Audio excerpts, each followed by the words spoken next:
also available by telephone by using the call-in numbers posted on the meeting agenda, and tonight's meeting will be broadcast on the city's YouTube channel online. Will the clerk please call the roll? Mayor Lightfoot is absent. Mayor Pro Tem Lieutenant Hiramasa. Here. Councilmember Burns. Here. Councilmember Jaramillo. Here. Councilmember Kondo. Here. Councilmember Roper. Here. Councilmember Goff will be absent. Councilmember Nowicki. Here. And Councilmember Walker will be absent. Thank you. Please join me in the Pledge of Allegiance. I pledge allegiance to the flag of the United States of America and to the republic for which it stands, one nation, under God, indivisible, with liberty and justice for all. City Manager Geyer, are there any responses to resident inquiries? Nothing this evening, Mayor and Council. We're just working on an audio issue. Are we still good to go? Ooh, is that echo? Echo.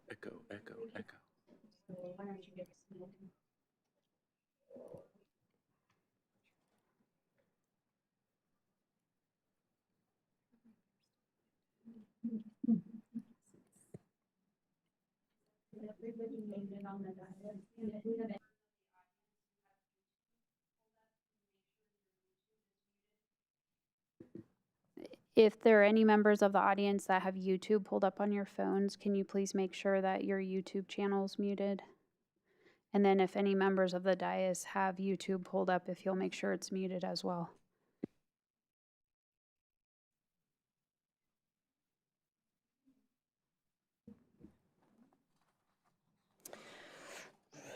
Are there any additions or deletions to the agenda? No? Okay, great. Moving into public invited to be heard. This is an opportunity for public comment on any item not set for public hearing. Statements are limited to 5 minutes per speaker. Statements must be related to city business and limited to matters of community interest. City Clerk Small, is there anyone sign up to speak tonight to council? Yes, Madam Mayor Pro Tem. There are several individuals on the list. The first person is Dustin McIntosh. Thank you. Dustin, please come forward, state your name and address or ward, and provide your comments to council. Welcome. Thank you. Good evening, City Council of Northglenn. Thank you for giving me a moment to speak. I am Pastor Dustin McIntosh, aka Dusty McIntosh. Address 14236 Glen Coast Street.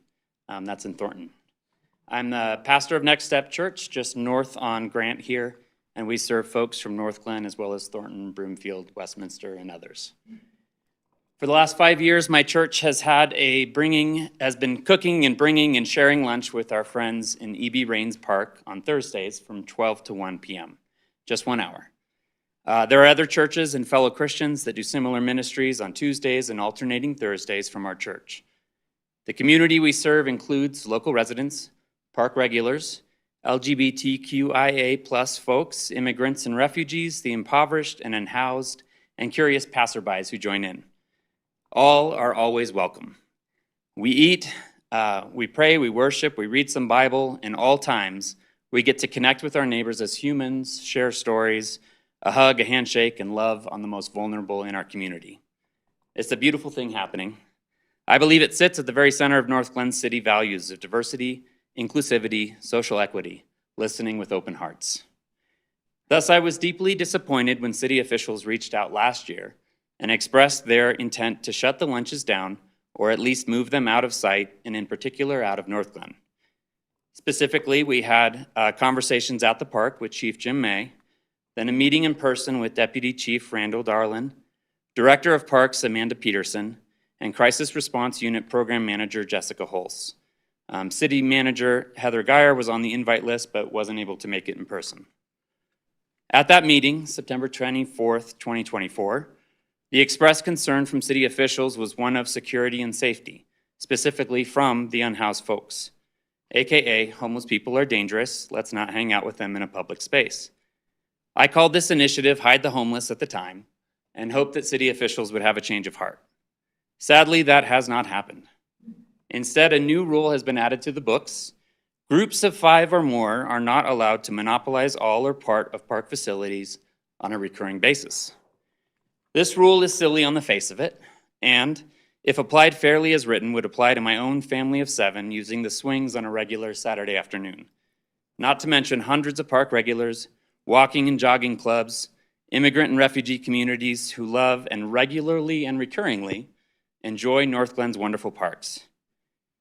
Frankly, I don't think the Parks Board or this City Council was told what this rule is actually being used for. It is targeted straight at shutting down our church lunches. The churches have received a series of warnings under this new rule, and last Thursday, myself and 2 citizens who weren't even helping with the lunch that day received criminal citations under the new rule. Worth noting, there were other recurring groups in the park at the time, including a disabled adult care group enjoying the playground, which they do on a regular recurring basis. They were thankfully, but unfairly, not approached, warned, or cited. This is a silly rule being used to do a gross thing and shut down a beautiful community building use of public space. More, this is a protected act of religious expression, loving our literal neighbors, most especially those who are hungry for food and hungry for human connection. Matthew 25:35 through 40, Jesus says, "I was hungry and you gave me something to eat. I was thirsty and you gave me something to drink. I was a stranger and you invited me in. I needed clothes and you clothed me. I was sick and you looked after me. I was in prison and you came to visit me." And the righteous will answer him, "Lord, when did we see you hungry and feed you, or thirsty and give you something to drink? When did we see you a stranger and invite you in, or needing clothes and clothe you? When did we see you sick or in prison or go visit you?" And the King Jesus will reply, "Truly I tell you, whatever you did for one of the least of these brothers and sisters of mine, you did for me." I asked City Council to immediately stop enforcement of CR 54 and move quickly to repeal it. I asked these city officials to cease their inappropriate and ultimately unconstitutional attempts to shut this good thing down. And I invite you all to lunch. Everyone's always welcome, and we would love to hear your story. Thank you, and God bless Northglenn. Thank you. Are there any other individuals signed up? Yes, the next individual is Dr. Ralph McIntosh. Please come forward, state your name and address or ward, and provide your comments to council. Welcome. Thank you. I'm Ralph McIntosh, 15021 Clinton Street. I'm speaking on behalf of Brent Denny, who because of work commitments in South Denver could not make it here, and this is his speech. Good evening, Mayor, members of the City Council, and members of the Park and Recreation Board. Thank you for allowing me this time to speak. As you know, earlier you received an email from me along with a legal memorandum concerning CR 54 and its impact on the people of Northglenn. Tonight I want to take a few minutes to highlight the heart of that message and put a human face to the words on paper. I should note that Brett Denny is a coordinator of this ministry from Brave Church. I am here to speak on behalf of church volunteers, fellowship groups, the homeless, disabled adults, families, and other community members who have been or will be directly or indirectly affected by the enforcement of CR 54. Many of these individuals cannot stand before you themselves, so I'm standing here for them. And tonight, you will also see some of them in attendance. Church volunteers, fellowship groups, members of the homeless community are here with us to show that this issue is real, personal, and immediate. CR 54 was presented as a, quote, clarification of groups and another, quote, extension of athletic field rules. But athletic field usage and the kind of community gatherings that take place in our pavilions are not the same thing. And the rule goes far beyond what was suggested when it was brought before you. This is not just about rules on paper. It is about freedom of speech, freedom of religion, freedom to gather on public-owned property. The gatherings that are being pushed out are not disruptive. They are grassroots efforts by volunteers to meet real needs in the community. People are fed, encouraged, given toiletries, clothing, and a sense of dignity. These gatherings do not monopolize the park, and they do not block open access. They enrich the park. We see CR 54 and its enforcement as a heavy-handed approach, seemingly based on the hope that those impacted would simply give up and go away. But that is not who we are. When constitutional rights and the well-being of vulnerable people are at stake, silence is not an option. I want to invite each of you to come and spend an hour with us. See for yourself what happens during these gatherings. You will not see disruption. You will see fellowship, compassion, and the very spirit of community the Northglenn City Charter promises when it speaks of harmony, safety, and goodwill for all who live and work here. The memorandum you received outlines and details why CR 54 is unconstitutionally flawed, impractical to enforce, and inconsistent with the values of this city. We're asking you to do the right thing. Immediately suspend enforcement of CR 54 and move to repeal it. If the council chooses not to act, we will pursue every path available to us, including legal action, public record requests, and public advocacy. But I hope it has not come to that. I hope instead that Northglenn chooses cooperation over conflict, fairness over exclusion, and community over division. I urge you tonight to take this seriously, to step back and reconsider, and to restore our parks as truly open spaces that welcome everyone. As Coretta Scott King, the wife of Martin Luther King Jr., once said, the greatness of a community is most accurately measured by the compassionate actions of its members. Let Northglenn be remembered for compassion, inclusion, and fairness. Thank you for your time and service to the city. Thank you. Thank you. Is there anyone else? Yes, the next individual is Tom Lampo. Mr. Lampo, please come forward. You know the drill. Welcome. Thank you very much. All right, hello to Northglenn. It's the first day of autumn, and it's good to be here. I'm Tom Lampo, 3951 Jackson Way. I want to remind everyone there's a spiritual battle waging around us, and it manifested itself in the natural, and that is what we witnessed about 2 weeks ago. But no matter what happens, God is in control. I'm here to lift up Northglenn to the Lord in prayer. Please join me in prayer. Heavenly Father, in Jesus' name, we come before you to give you praise, glory, and honor for everything you are.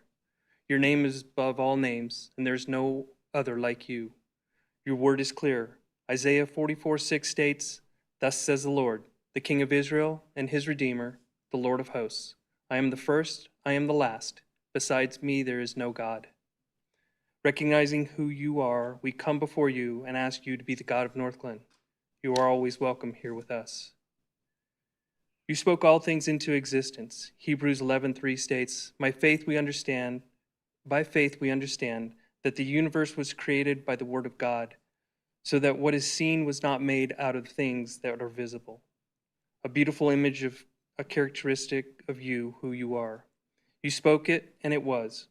So anything you speak today will come to pass. So we ask you to speak into our lives and make us the people you always planned us to be. You are a long-suffering God. Unfortunately, we overlook and take for granted this incredible attribute of you. Forgive us for our lack of understanding. Your long-suffering is evident in today's society. Psalm 86:15 states, but you, O Lord, are a God full of compassion and gracious, long-suffering, and abundant in mercy and truth. We cannot comprehend the compassion you have for us. The choices we've made in our lives have derailed us from your perfect will. But you are patient, you forgive us, and gently guide us back to where we should be. Help us to understand your long-suffering and extend that kindness to those around us. Father, we lift up to you all those members of Northglenn who are seeking an elected position. It's important in our lives to serve others, so it's important that we have individuals wanting to serve in this capacity. Our elected leaders desire for Northglenn to be prosperous and successful.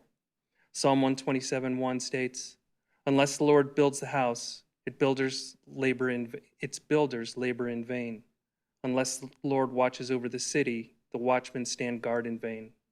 Prosperity and success come from you. Be part of our elections. Be with those that choose to serve. Grant a greater understanding to those that have desired to serve others in this capacity. Place elected leaders in Northglenn that will make Northglenn prosperous and successful. You are our God and we are your people. In Jesus' precious name we pray. Amen. Thank you, guys. Have a nice night. Thank you. City Clerk, is there anyone else? Yes, the next individual on the list is Tim Long. Mr. Long, please come forward. Name and address or award. Welcome. Tim Long, 10661 Utrilla Lane, Ward 4. This evening, I'm presenting a 5-minute management audit. There are worrying signs, very troubling situations. My 4 topics are communication, financial viability, infrastructure repair and maintenance, and high-density housing. The mayor said at her last meeting that 10% response in seeking to read the folks when they're sent out surveys. Very troubling to her. She said she was going to have an interactive meeting, which fell flat. There was no real communication. There's no Q&A back and forth. I'm highly recommending there be an open forum town hall exchange, which is our American civic tradition. No dais, no podium, everyone on the same level. We politely share, listen to one another respectfully, engaging, encouraging thinking. Everybody on the same level and having a back and forth with no controlling. Connections, no real transparency. That's the paper we always get. There's a pattern of deflection revealing the discomfort with narrative, challenging your preferred lens. You seek to win the war of public persuasion. It's not working. There's too much fluff. Now we talk about financial viability. Basic accounting means basic accountability. You all ignored the indicators. You gambled on high-density housing, a new brewery, growth of the marketplace, et cetera, et cetera. You weren't obviously aware of the owner's, the landlord at the marketplace with all of the overheads that are coming to you in terms of the rents you pay. And too bad you lost out on getting a really key operator in the district, in your marketplace. Safeway's closing, and now you want to find a developer to build out the corner, to adding insult to injury in terms of developers running things in this city. Sales tax decreases from 2 to 3%. You're not talking much about that. Property taxes are down 7%. Never mind your oil and gas increases. You're losing millions with a $100 million budget. Do we trust your numbers? I don't think so. Mayor Pro Tem is always talking about transparency. I don't see this. The 2024 budget, 25 budget, you had more expenses than revenues, but that didn't matter because you had the rainy day general fund that covered your shortfall. But now the general fund itself is declining. Is there a pro forma on the downward trend of the general fund? We don't see that, even in the 240-page cover budget last year. There's a freeze on salary and wages, no new hires, no merit increases. What's that going to do for city staff morale? And we got competitive suburbs all around us trying to poach our talent.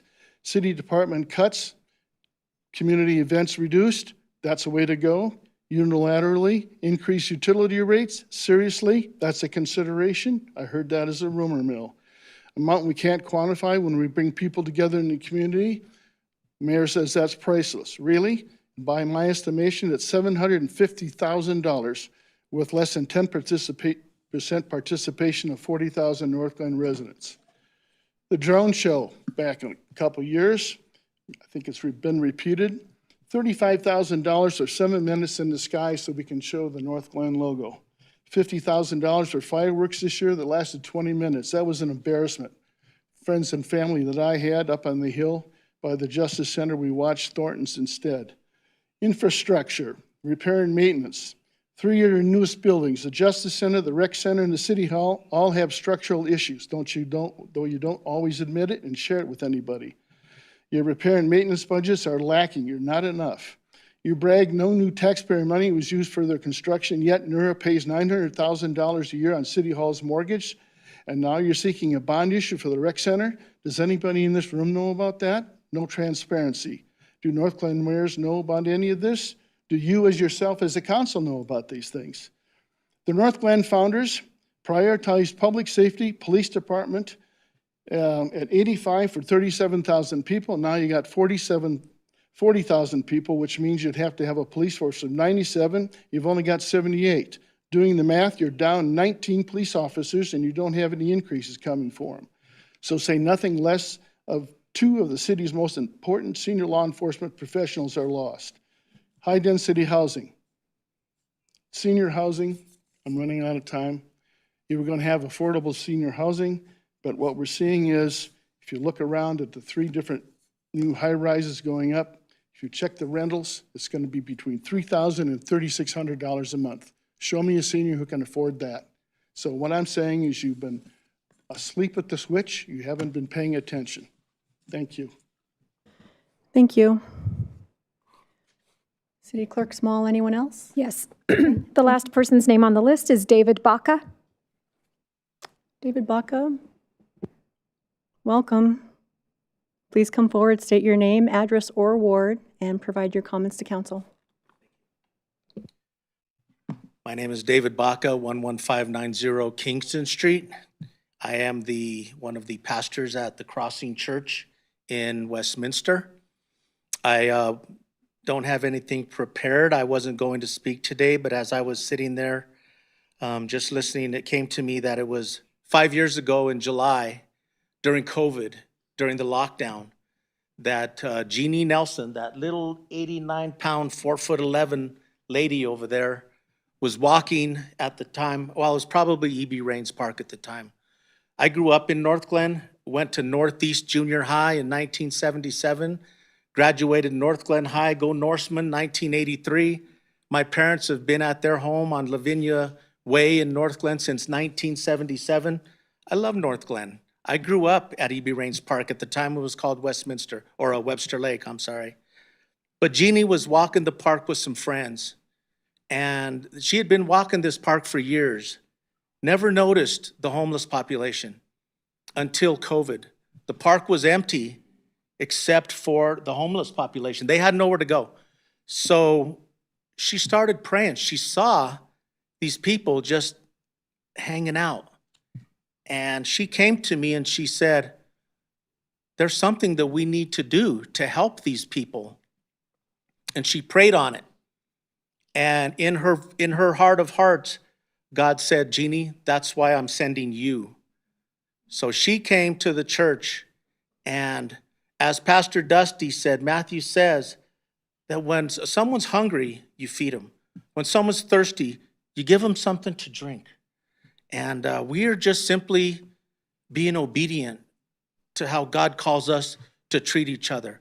You know, you take what we're doing outside of the Bible, outside of scriptures, it's just the morally right thing to do. When someone's hungry, you feed them. Our church is also a hub. A lot of the homeless don't have addresses, so they can't get Social Security. They can't get cell phones. They can't get driver's licenses. So we allow them to use our church address, and we get mail every single week. We get cell phones for them. Some of them are probably getting Social Security checks now. That's just a small portion of what we do for our homeless. In the wintertime, we give them coats. We give them socks.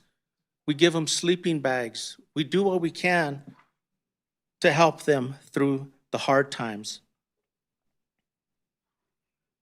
There's a gentleman named Manny Rodriguez, one of the homeless. Because of what he experienced through what we do there, he now works for what's a TSA? He works for Southwest. He has his own place. He comes to our church regularly. Another gentleman, his street name is Rome. He and his wife reconciled. They now attend our church regularly. Their lives have been changed. Just because we fed them, we loved on them. Yeah, they do come. Sometimes they're drunk, sometimes they're inebriated. But when they come to the park, they shape up and they're respectful. They change. And that's our whole purpose, is we just want to save some of them. No, we can't save all of them. One of the main things I do at the church is I am the pastoral care pastor, and I do the bulk of the funerals. We are an open church, so we do a lot of community funerals.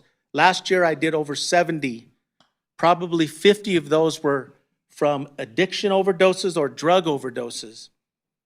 And it just made me feel like in some small way what we're doing is making a difference. We're not hurting anybody. We're trying to be the hands and feet of not only Jesus, but just people. You guys know how divided this country is, and it's sad. And if we can just do some good, if we could just help our fellow human beings, some of them identify themselves as they, them, and they're welcome. We call them, we respectfully address them however they want to be addressed. It's not about that. It's about just loving them. It's just about making sure they have something to eat. It's just about caring for them. That's all I have to say. Thank you. Thank you. Are there any other signed up? Not signed up in advance, thank you. Thank you. Is there anyone on the phone who would like to speak to council? You can unmute yourself by hitting *6. I don't see anybody. Is there anyone in the audience who did not have a chance to sign up beforehand and would like to speak to council? If so, you may come forward, state your name, address, or ward, and provide your comments. No? Okay, thank you. All right, we have one proclamation, Suicide Prevention and Awareness Month, which is September. I would like to invite council to join me off the dais for the presentation of the Suicide Prevention and Awareness Month proclamation. And I would also like to invite Vanessa Alarcon, Program Manager at Community Reach Center, and our very own council member, Adam Nowicki, who would be down there anyway, who is also a mental health professional and I believe Program Manager at Community Health.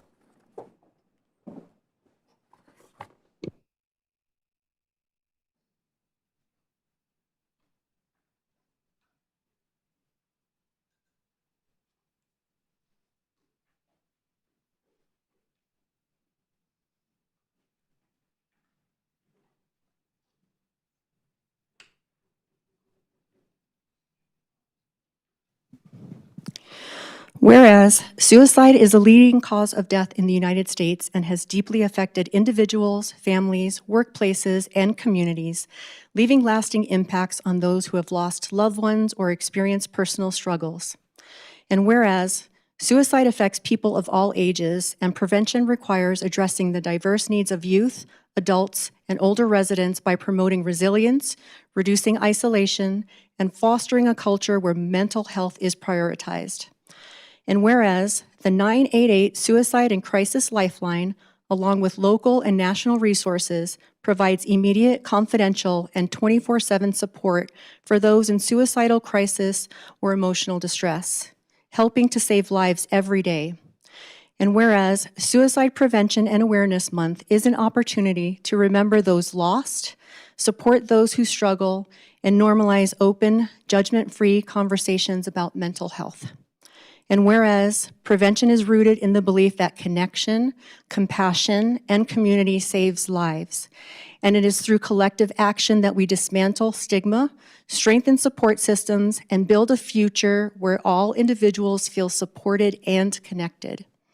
And whereas the City of Northglenn joins with local, state, and national organizations in supporting all those who are affected by suicide, and in working to ensure that resources are available for prevention, intervention, and healing. Now therefore I, Shannon Lukman Hiromasa, Mayor Pro Tem of the City of Northglenn, Colorado, do hereby proclaim September 2025 as Suicide Prevention and Awareness Month in the City of Northglenn, and encourage all residents to learn more about suicide prevention, to reach out to those in need of help, and to work together to build a community of connection, support, and hope. Dated at Northglenn, Colorado, this 22nd day of September 2025. I would love to welcome our guests and invite you to say a few words about this very important subject and this recognition and why it's so important. Thank you, Mayor Pro Tem and Council. My name is Vanessa Alarcon, and I'm, like was mentioned, I'm a program manager and a local mental health professional in the community. And I'm so appreciative of the City of Northglenn for recognizing the importance of suicide prevention. As communities talk about mental health, bit by bit, we continue to destigmatize and have a healthier community. So thank you. I just want to say thank you, Mayor Pro Tem. Thank you, city staff and council for recognizing this. This is an important topic. Recently our community was struck by a pretty significant loss. So I'm glad that the family has come forward and said, let's talk about this. Let's have a dialogue around suicide, and that no one has to struggle alone in the darkness, and that really the antidote to a lot of our problems is connection. So I really appreciate everyone being here and for celebrating this opportunity.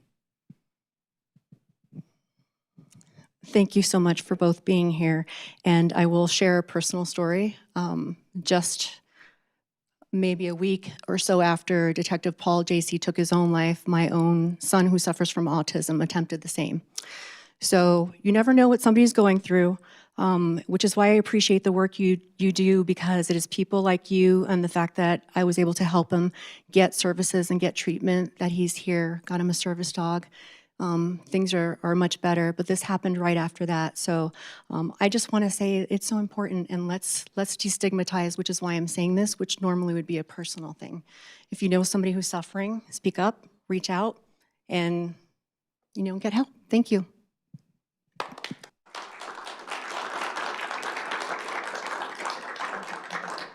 Can I get in the middle?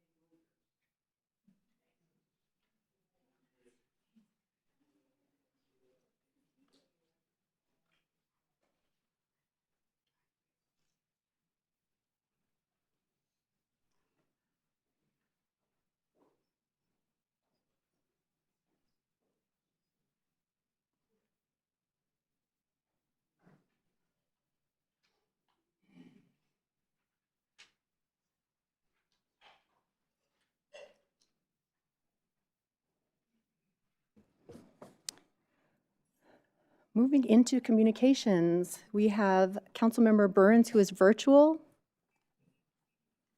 Hi, can you guys hear me? Barely. Barely. Better? No? Yay. Okay.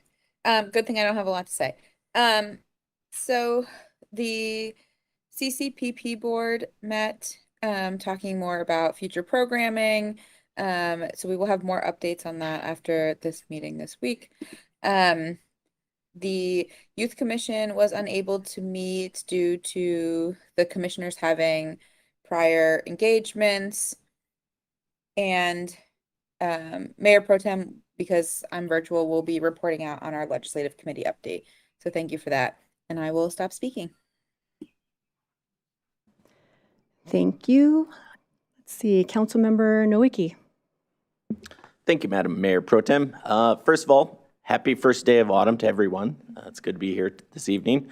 I want to thank everyone who spoke tonight and shared your thoughts. I think you've given us a lot to kind of think about. So the Northglenn Senior Organization met, the NSO. They will be supporting our police at the Safe Street event this year by making a financial contribution and also collecting candy.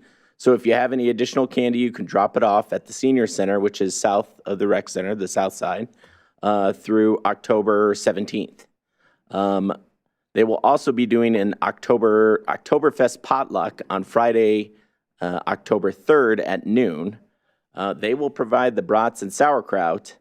You just have to sign up by October 1st and bring a dessert or side dish, and I guess BYOB too, probably. I don't think you can drink beer there. All right. Beyond that, I also want to share with the council and with the community that we received this earlier from Jessica Holst, the program manager for the crisis response team, that Community Reach Center is opening a walk-in crisis and resource center, and they're having an open house for the community Thursday, October 2nd from 1 to 6 p.m. They're located on 8989 Huron Street. That's in Thornton. And again, this is a much-needed resource for our community. We currently don't have any sort of walk-in crisis center up here in Adams County. The available, and it's 24/7, 365. The available services will be crisis screenings, brief interventions, care navigation and coordination, case management, skills training, hospital discharge support, psychosocial rehabilitation, and also peer support. So again, this is a big deal. So everyone is invited. And I believe that is all for me. Great, thank you. Councilmember Jaramillo. Thank you, Madam Mayor Pro Tem. I want to thank everybody who came out to speak today, and thank you for all the work that you do for our community and our community members. Thank you for that. I also want to thank staff for placing 3 new flashing stop signs on the intersection of Irma and Malley Drive. There's a lot of students who utilize that intersection, and a lot of times people don't stop, and or they do a California stop, and we want to make sure we're dedicated to public safety. That's one thing I noticed this weekend, so I'm really happy to see that. There's also new signage to let people know that they're preparing to stop at a stop sign. So thank you again, staff, for that, and I'm looking forward to the presentation from Northglenn Arts and Humanities Foundation this evening, and that's the end of my comments. Thank you. Thank you. Councilmember Kondo. Thank you, Madam Mayor Pro Tem. So first of all, just kind of going chronologically, back on the 10th of September, the city had its Hidden Gems celebration that was attended by you, Madam Mayor Pro Tem, Councilmember Megan Birds, and myself. I really appreciate staff's taking the time really to acknowledge people that have had long tenure with the city, as well as acknowledging people that have really demonstrated excellence in several different ways, whether it was integrity or joy or, again, commitment. Those are things that are really important, I think, to be able to recognize employees that really did well in those areas. So I do want to make sure that I acknowledge that. I think it's very important that we continue to do that. Second of all, on the next day, 9/11, I want to thank the police department who, in concert with North Metro Fire Rescue District, we had an observance of 9/11 at the Justice Center, which was also accompanied by a barbecue competition. I'm happy to report that North Metro Fire, which I represent on the board, did win this year. So now I guess I will live with the indignation for the next year of all the ribbing from the police department about North Metro Fire winning that barbecue competition. But the most important thing about that, aside from the competition really, is having the folks from CPAN, our Citizens Police Academy, there. A number of volunteers were out really helping to mark that day's events. Very tragic and sad in the history of the United States. And I think it's so important that we do take that time to really acknowledge the sacrifices made by our first responders, as well as our folks in the military who really made the ultimate sacrifice. On the 18th, I attended the Meet the Mayor event that was held here at in the community rooms here at Civic Center. And again, I was just really here more to be in a listening sort of mode than anything else. This was the mayor's event, and I was here really under my North Metro hat just to really understand what are the unmet needs by the people. And I will say that event went very well. Eyeballing it, 40 to 45 people had attended. The mayor ran it as an open dialogue session with flip charts and really asking people in small subgroups of 5 to 6 to really write down things that were doing well, things that were not doing so well, things that are of a concern right now. I'm not going to attempt to summarize all of that, but there is action item for our council really to digest all those inputs and to figure out how we're going to adjudicate those things and address some of the concerns in future meetings. Lastly, I attended last week the SDA meeting, and that's Special Districts Association of Colorado. And I just want to say, again, this is in my fire capacity, really a great speakers that came here. These are two gentlemen that served in the Army, both in Iraq and Afghanistan, Blaine Smith and Brandon Young. One was a Army Green Beret, the other was a Ranger. And their book that they talked about is Perseverance and Endurance, which I think is really important when you think about, you heard about some of the speakers talking about the strife and some of the things that are really going on right now in our country, and that's causing a lot of angst. And part of that is really trying to figure out, how do you overcome? One of the two gentlemen talked about losing half of his 12 men on his very first mission in country, literally within that first week. And he had to figure out how to regroup. So it really is truly about grit. And it was quite inspiring for me personally, and I am bringing this book back for all of you to be able to peruse at your leisure. And that concludes my remarks, Madam Mayor Pro Tem.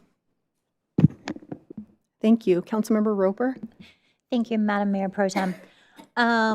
Let's see, it's been a while since we've been together. I do want to thank everyone who came out to speak tonight. It's really important that your voice is heard and how decisions are impacting our citizens. It is important to us.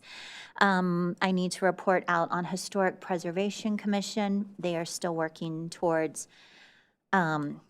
aligning their strategic plan and coming up with their goals for the next several years. They are going to be joining up with Commerce City Historical Society for a visit of the Dottie Bakehouse coming up this week. And so they are going to see how they are using their historical items to support strategic plans in the city and just how we're preserving that history for our citizens. Parks and Rec, they talked about the proposed fee schedule change. So some of our programming is going to have a fee increase at the rec center, and those programs haven't had an increase for several years, so that will be a good thing.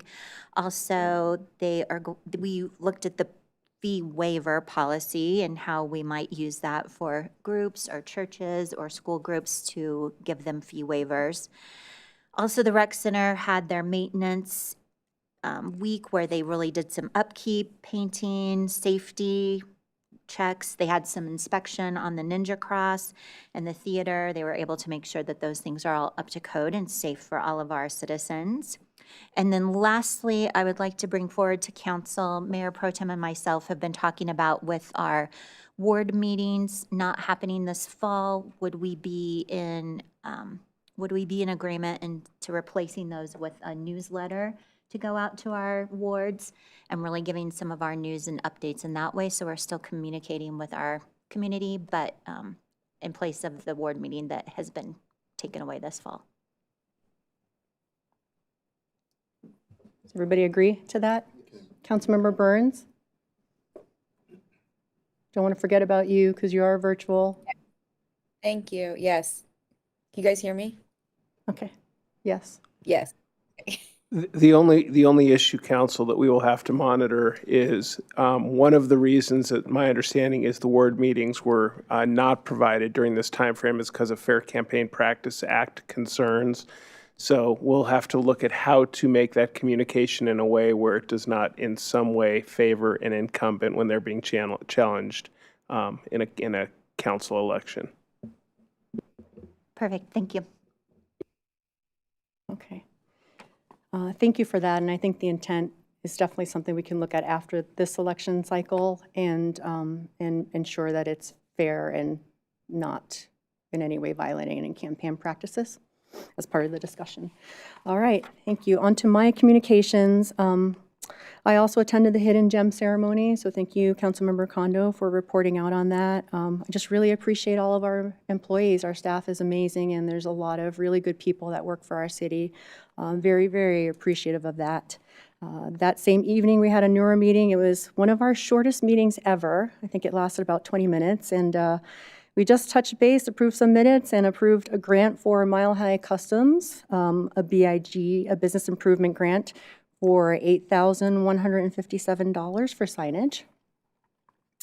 On September 11th, I also attended all of the events, all the 9/11 events. And again, Councilmember Conda, you said it very well in terms of honoring the sacrifices that were made and the lives that were lost. I attended the one in the morning that is hosted, I guess, and provided by North Metro Fire at Broomfield. And I always like to give people a little bit of history because I know not everybody knows this, but the piece of steel that's in the Broomfield Memorial was acquired by Northglenn City Council way back in the day.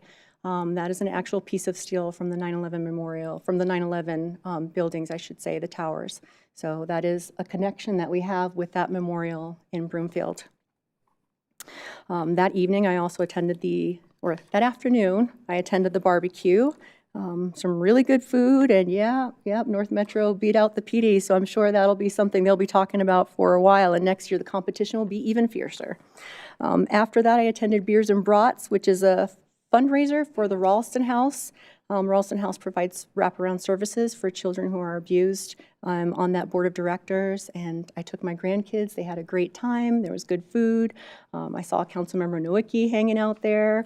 So it was a really good fundraiser, and I think we fell just short of our goal, which is a little alarming. I just attended a meeting last week, and we're like everybody else. We're having to look at some big shortages in terms of funding to support the goals that the Ralston House needs.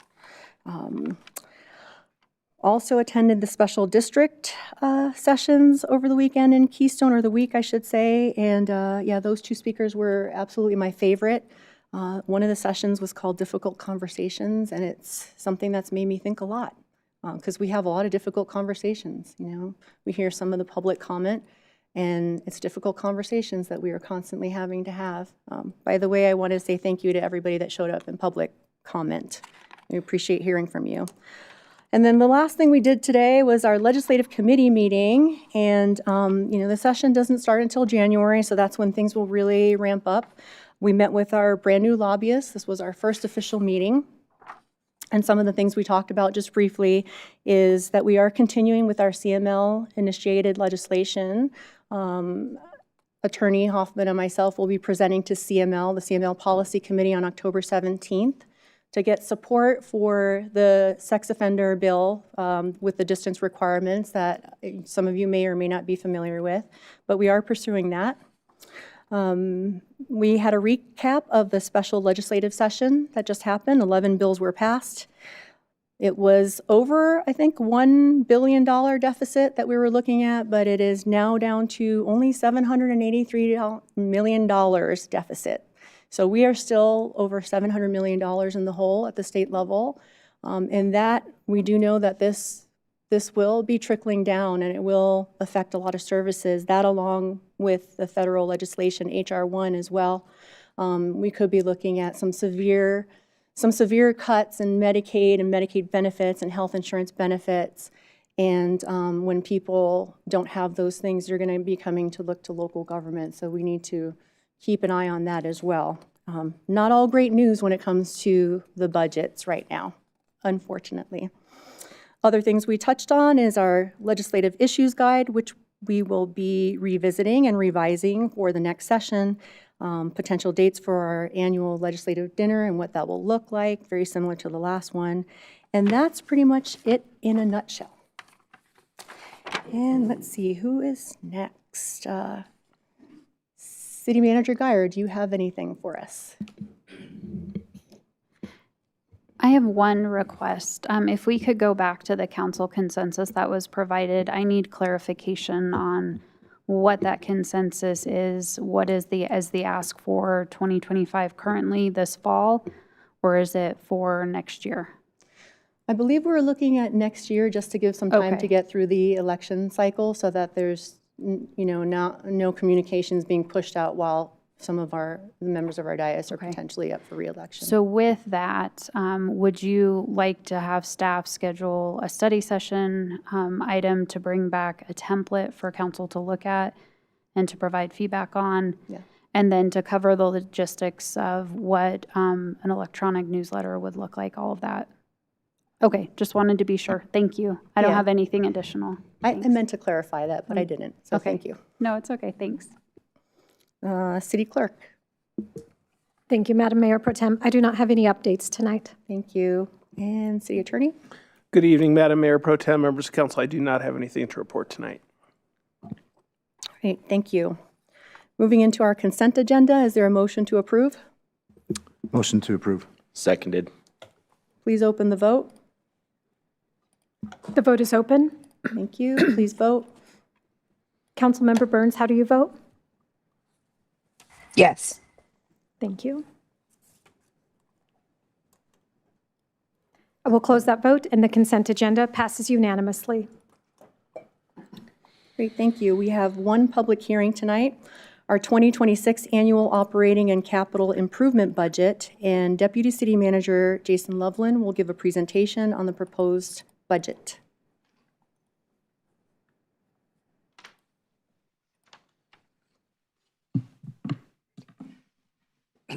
Excuse me. Good evening, Mayor Pro Tem, Welcome. council members. So, as you stated, public hearing tonight on the 2026 proposed budget. This presentation has changed slightly from the last time we met. We've had conversations about the budget on August 4th, August 18th, September 8th.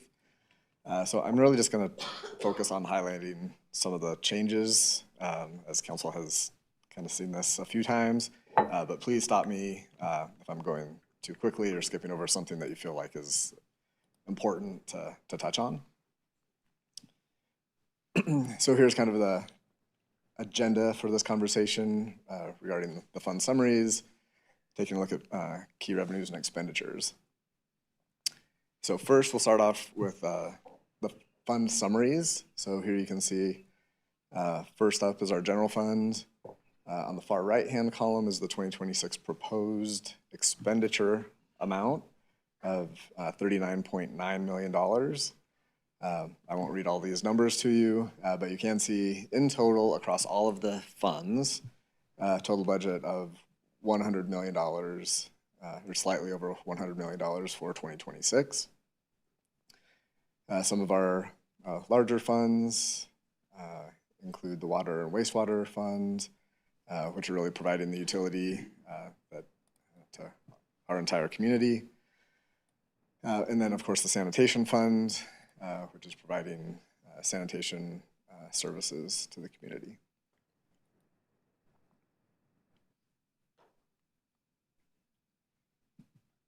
This is a little challenging to see on the screen, but this is kind of a little bit more detail of the general fund. 24 actuals, 25 budget, our 25 forecast, and along with our proposed budget on the right-hand side.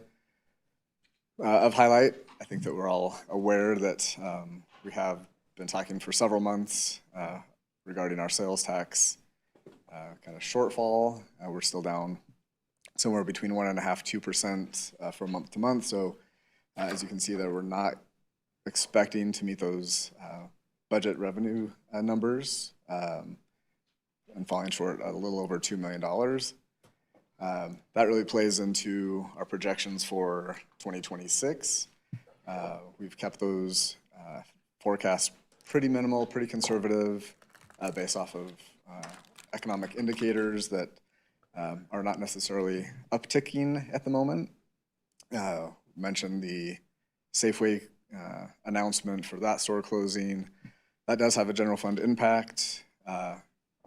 It also has a has a larger impact on the water fund revenue, which we'll get to shortly, regarding the food for home consumption tax, which is largely supplied by grocery stores. So definitely an impact for 2026 budget with the announced closure of Safeway.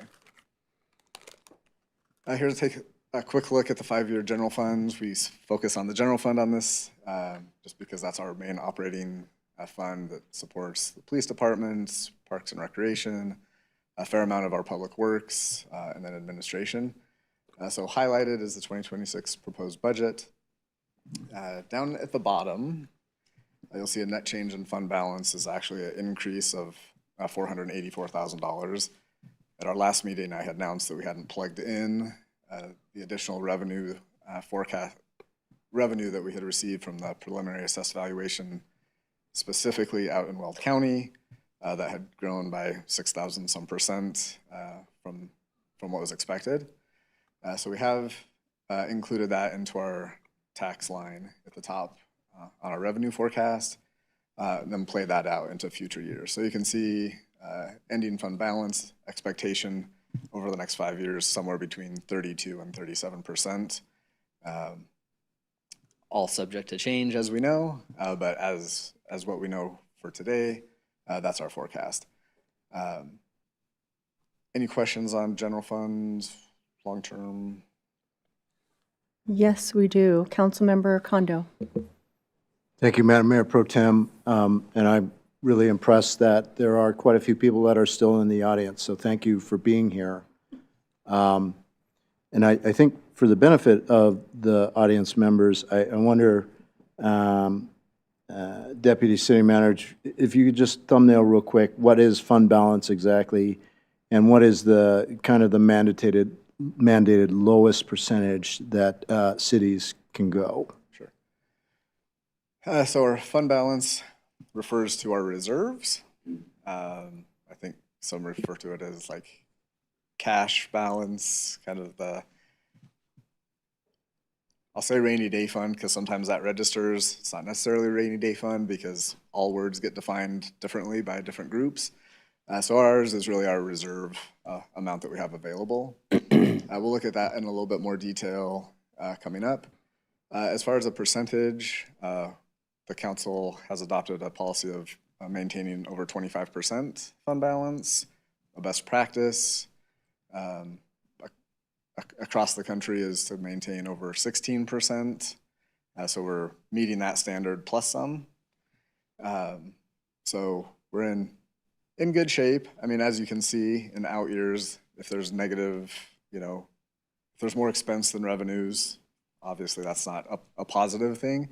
I think with the current forecast being so tight, plus or minus $100,000 or $200,000, those are adjustments that we make on an annual basis when we're doing that next year's budget. These aren't obviously things that are set in stone, and this is the plan. The plan and the goal is to bring forward balanced budgets annually. So. Okay, so just to summarize again, 15% is what we have as policy for a floor. 25%. 25%. Yeah. And that right now we're at 34 or a little bit higher than that, somewhere in there. I just kind of lost that page. But so we're feeling pretty confident that we do have sufficient cushion. Yes. In view of everything that is going on at the macro level? Correct. Okay. Check. Thank you.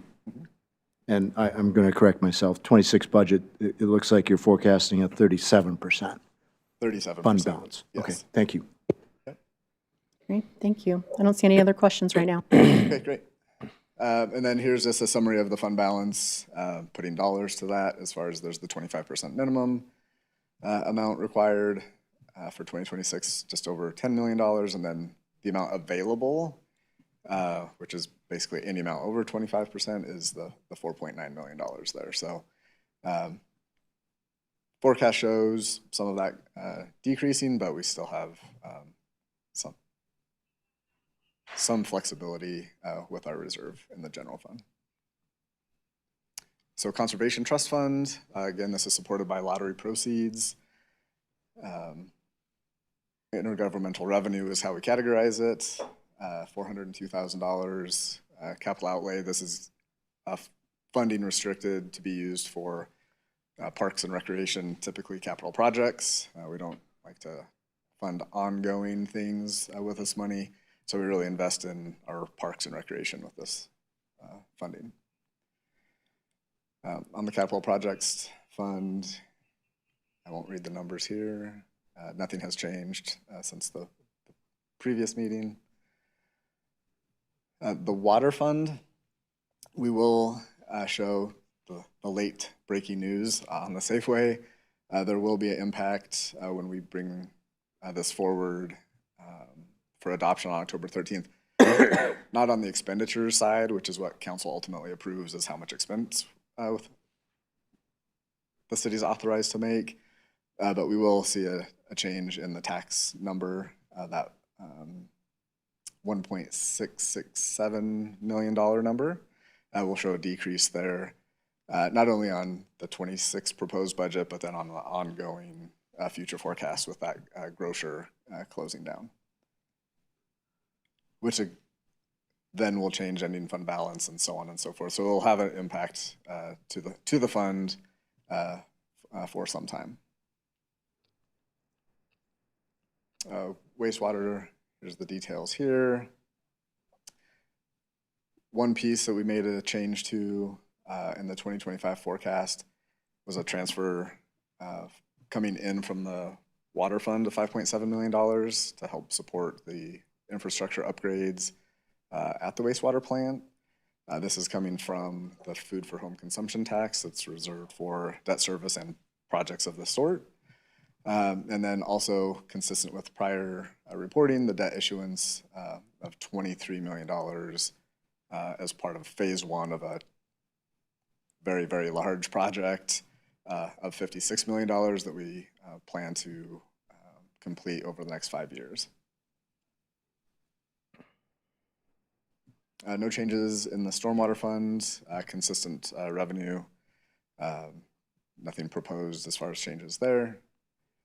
And then in the sanitation fund, again on October 27th, we'll have a public hearing on a proposed rate increase in the sanitation fund to help fund future out years. As you can see, the net change in fund balance proposed in 2026 is a decrease of about $800,000, leaving it with a fund balance of $699,000. We want to keep that about $1.5 million if we're able to. The vehicles to operate the sanitation fund are very, very expensive. We don't have a lot of room and flexibility for replacements or if things go down. So we do want to support that fund on a critical service that we provide at a higher level than the $700,000. Snapshot of a graph, I won't talk about this, of our revenues comparing year over year in the proposed. Mentioned this previously, but big picture, sales and use tax expected to be relatively flat. We had forecast about a 3% increase in 2025, and we're actually, as I mentioned, 1.5% to 2% down, being conservative for the next year. No changes in property tax and mill levy rate. 11.597 has been here at the city's mill levy rate for 30 some years. Again, Adams County assessed valuation for the city went up about 3.3%, and then you can see the Weld County increase due to the oil and gas production in Section 36. So overall, we're seeing about a 13.3% increase in our property tax revenues for the coming year. Flat revenues, other items of note, 2017 water and wastewater study was evaluated and continues to be evaluated. Several years ago, council adopted a series of 5-year rate increases that fall into this category of 2% and 5.25% over the next few years. So there will be a rate increase beginning January 1st, 2026. Water rate increase of 2% and wastewater rate increase of 5.25%. So you can see the dollar amount impact that has on an average customer bill on a monthly basis. So somewhere between $3 and $4. Expenditures, won't go through those, just a comparison year over year. Personnel, it was mentioned, we have no additional positions added or proposed to the 2026 budget, nor do we have any changes to compensation planned or proposed. We'll evaluate that through October and then again at the beginning of the year to see if there's any change economically that is leading us to have more optimism for our sales tax forecast to start the year in 2026. So the budget's a fluid document. Things can go up. They can also go back down. We don't know. So we want to make sure that we're keeping a pulse on those fluctuating revenues. This year more so than we have in the past. We've had a pretty steady increases over the last couple of decades, and this year is a little bit different. Just touched on that. Again, evaluating all vacancies across the entire city. Here's some that we have currently on hold for 2025 and 2026 as we currently stand. No addition to positions. Capital projects, here you can see a major portion of that $100 million budget is associated with one-time capital projects. As you can see here. I will not go through every project. I'm going to skip through those slides. Stop me if you have any questions, but these are the same projects that we've been talking about for a month or so. Long-term obligations, these are the balances in the pie chart of balances that we'll have starting January 1st, 2026. Wastewater revenue bonds, the Justice Center, and the Civic Campus, which is really the rec center, more specifically. So next steps after the public hearing tonight would be adoption for October 13th. Happy to go back and answer any questions or. Thank you. Councilmember Kondo. Thank you, Madam Mayor Pro Tem. Again, I'd like to go back to the sanitation fund, slide 17, in a very voluminous packet here. And you mentioned, and again, for the benefit of our audience, you talked about expensive vehicles, and I wonder if you could just elaborate a little bit more. Where I see Director Sarah Borges is in the crowd. I believe what we're talking about is really the trash collection vehicles, those are not cheap.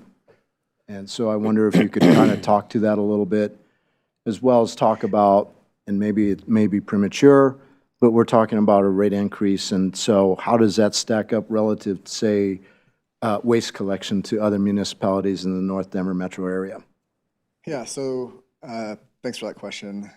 So as far as the vehicles, that is a significant price tag. I think that the last presentation I spoke about, in 2017, which was the last time the rates had been changed in the sanitation fund, a vehicle was about $280,000 when our rates were at $12.25.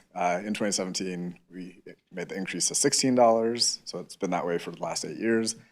Currently, vehicles are $450,000 to $480,000. So those have gone up. I think the percentage is actually 45% since that time over the last 8 years. So really a vital component of the service. I mean, without the vehicle, the service obviously doesn't really happen. So that is definitely a driver. Fuel, personnel to a slight degree, just because of inflationary factors over an 8-year period. As far as where we compare, there's an article that's going to go out in the Connection that shows our comparative rates. City of Northglenn does charge the lowest rates of folks offering this service. Right now about $16. I think the next closest is at $19 in Thornton, all the way up to $55 a month. So on a monthly basis, there's definitely a wide margin to provide this service. And what we're just trying to do is establish ourselves to break even, not looking to profit or do anything like that, but want to make sure that we have a reserve that's appropriate, as well as be able to maintain a steady amount. Last thing that anybody likes to do is increase rates. Sometimes these are services that require that, which is why it's being proposed for 2026. Check. So if I were to just summarize this, the bottom line is we haven't had rate increases, at least for sanitation, going back to 2017. Is that correct? Correct. All right. So that's been 7, 8 years. And you're saying that the garbage trucks used to cost $200,000 are now almost $500,000, is that correct? Yes. Okay.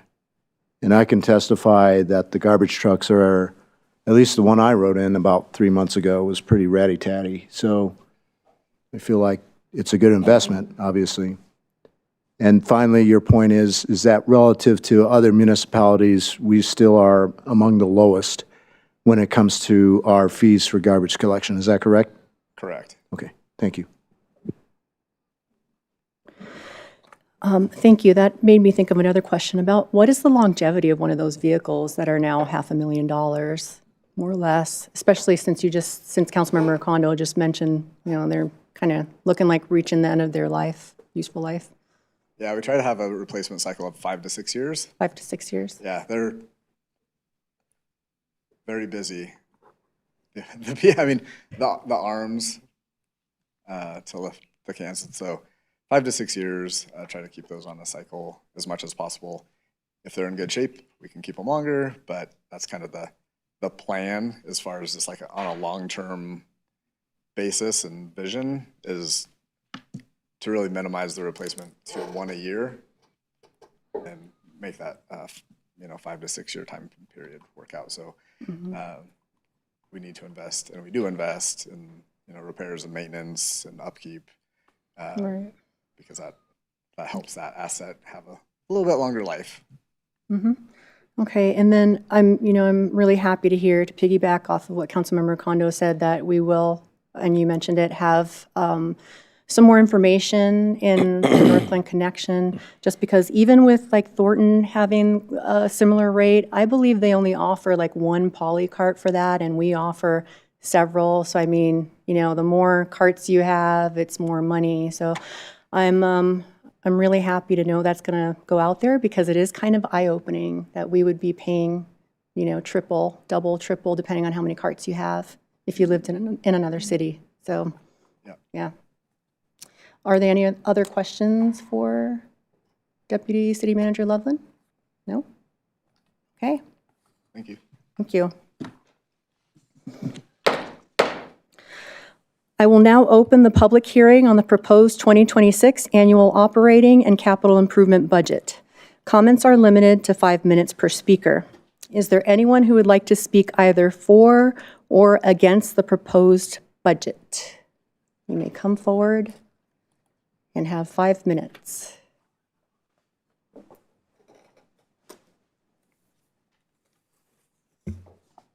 Thank you. Please provide your comments. My name is on the sign-in budget thing. Tim Long, 10661 Utrilla Lane, Northglenn, Colorado, Ward 4.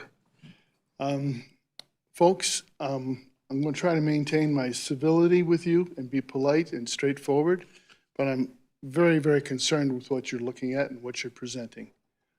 I see this as a typical gloss over on your budget presentation, and with 4 members missing on this, what I perceive to be the most important meeting you could have to review the budget outside of the Finance Committee meetings, which I don't know if you attend besides those that are on the committee.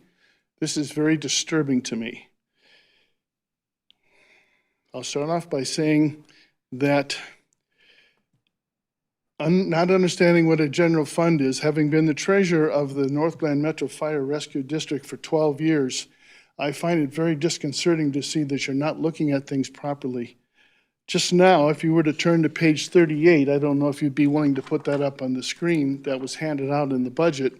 It's called the citywide summary. If you look at the citywide summary, you're showing a $15 million loss. You've got $77 million in revenue and $93 million in revenues. You have a shortfall shown here of almost $16 million. And how are you going to take care of that shortfall? If you look at yourselves and how you're going to do this, you're going to have to take it from the general fund. To clarify, Councilman Kondo, the general fund is where you have your rainy day fund to cover shortfalls. That's not being shown here. Anecdotally, I'll also say, to see the huge wastewater fund jump, unexplained properly, in my opinion, from $8 million to $16 million, What's that all about? What's causing this? What's taking place at the wastewater treatment? I think the people in the audience might want to know about that. But you're not sharing these things. You don't. You're not being transparent, Madam Pro Tem. And unfortunately, it continues. And unfortunately, we can't have a give and take. That's what really disturbs me. I like to see an open forum and a big conversation where we all could talk legally, straightforward, with respect. And I'll make a false statement you made, Madam Pro Tem. Medicaid cuts, it's a false statement by the Pro Tem. It's a 50-50 match between the state and the feds for Medicaid reimbursements. What they're doing is removing all of the fraud and abuse. There's actually a $200 billion increase in Medicaid over the next 5 years, focusing on the priority of rural America. But what you're seeing is you're only getting it from the politically motivated things taking place at the state, unfortunately. Back to the budget. I'm very concerned about all your outside consultants. There's no listing for those. There's no listing also for all the celebrations that take place in the city. Not only are you not showing the overtime manpower taken to take care of all these celebrations, you're not showing the departmental celebrations that also take place in-house. And I know there's a budget line item for those, which you're not sharing. Again, this is a high gloss over of what's really taking place. It's not about true, focused, thoughtful presentations. In terms of property taxes, most of us in this room suffered a decrease in our residential property taxes. In other words, not only do you have to take a look at the mill levy that was presented here, you also have to take a look at the appraised value, because that's the multiplier that you use. Those are the two components to determine your property tax. And I haven't seen any disclosure of what that really is. Added to that, I'm foreseeing a decrease in your sales tax, not a hold level flat. It's going to go down 2 to 3%. And I'm projecting your property taxes are going to drop 7%. You've made no accounting for that in this presentation. And I don't know how you're getting by with not understanding what's taking place. You had $7,000 in your own personal budgets to do individual professional development. And at the meeting several months ago, I highly recommended that you take a financial course, so you know the difference between a P&L and a balance sheet and all the intricacies that are therein. And also, city government is very complex, highly complex. And I think it's owed by this team, financial folks, to share and bring you up to speed on what these really should look like. And unfortunately, you're not even asking any questions about the concerns that I'm sharing with you right now. And it's not like I haven't done it before. Thank you kindly for your time. Thank you. Is there anyone else that would like to come forward? You may do so at this time. No one else? Okay. Is there anyone on the phone who would like to speak? You may also unmute yourself by pressing *6 at this time. I'm not missing anybody. Okay. Hearing none, I will close the public hearing. Thank you. Moving into ordinances on first reading. We have CB 2030. Will the clerk please read the title? A bill, excuse me, a bill for an ordinance amending sections 11-3-2 and 11-3-3 of the Northglenn Municipal Code concerning natural medicine businesses. Is there a motion to approve? Motion to approve. Is there a second? Second. Thank you. We have Director of Planning and Development, Brooks Svoboda, who will provide a summary of the item. Welcome, Director Svoboda. That was hard for me to say. Good evening, Mayor Pro Tem and Council. This is setting for a public hearing. This is a follow-up to our May 19th study session on this item. We're effectively creating a policy that mirrors the current marijuana place, matter, and distance locations for natural medicines, which is essentially the mushrooms. Back in 2020, a bill was passed, and the rulemaking for that was concluded here in 2024. And so what you have before you is an ordinance that would be amending the UDO to effectively reflect the same place and distance requirements that we have for marijuana for these uses. Do we have any questions about that?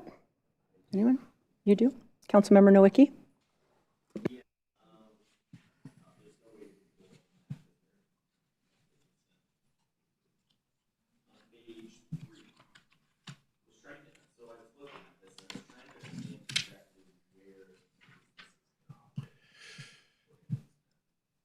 So the way that this is shaded is that the areas that are not currently shaded would be potential areas. And as you see, we have these circles which sort of demonstrate where the marijuana licensing requirements are. So effectively where you see a marijuana license that is not in a shaded area is where potential uses could go.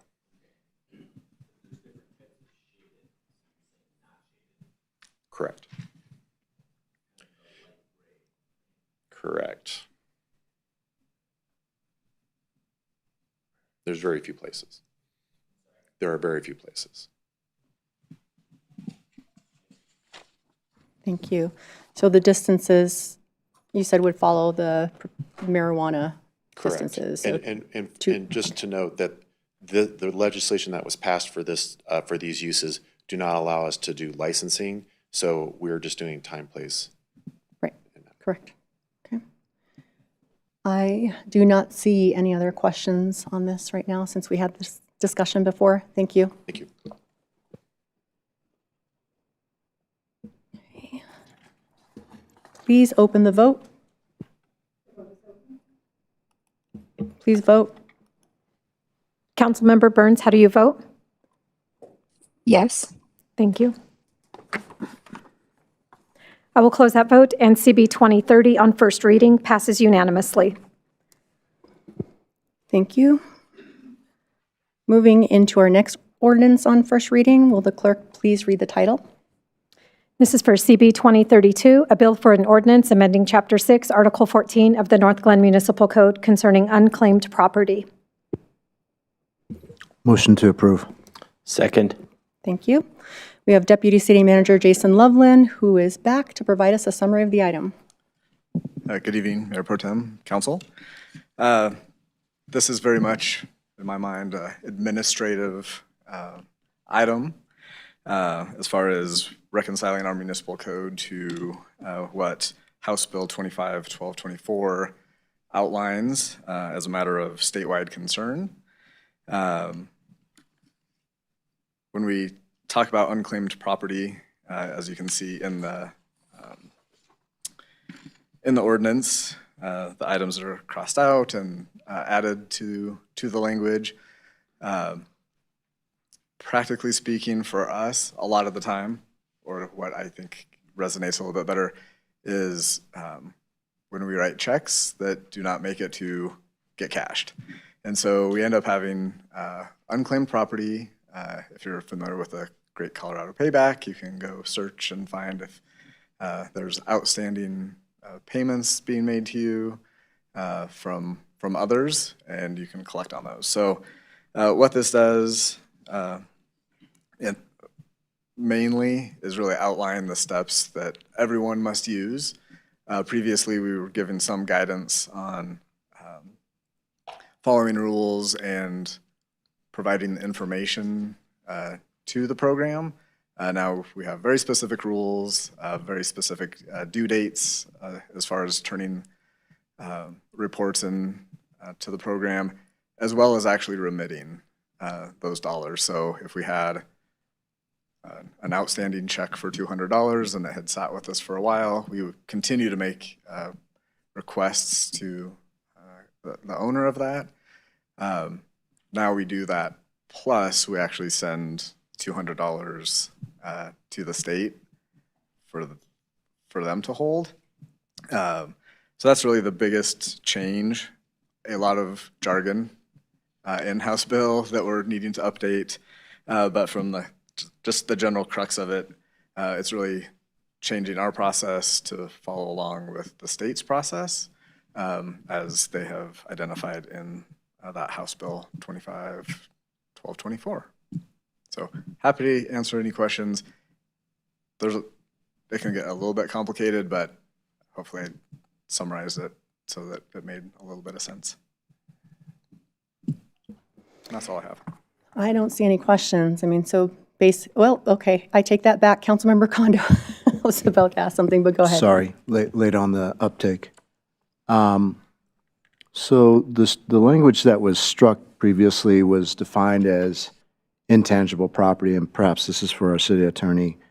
And so now the new term unclaimed property, it looks like it's really assets that are typically fungible in nature, whether it is a check or bond or other things like that.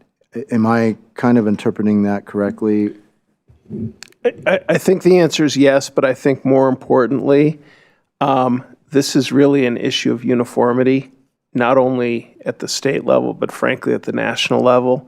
And so where you have heard me invoke home rule authority many times for similar legislation, because this is taking away authority we had at the local level, this bill is part of a trend, frankly, not only in Colorado but elsewhere, to make this type of process uniform.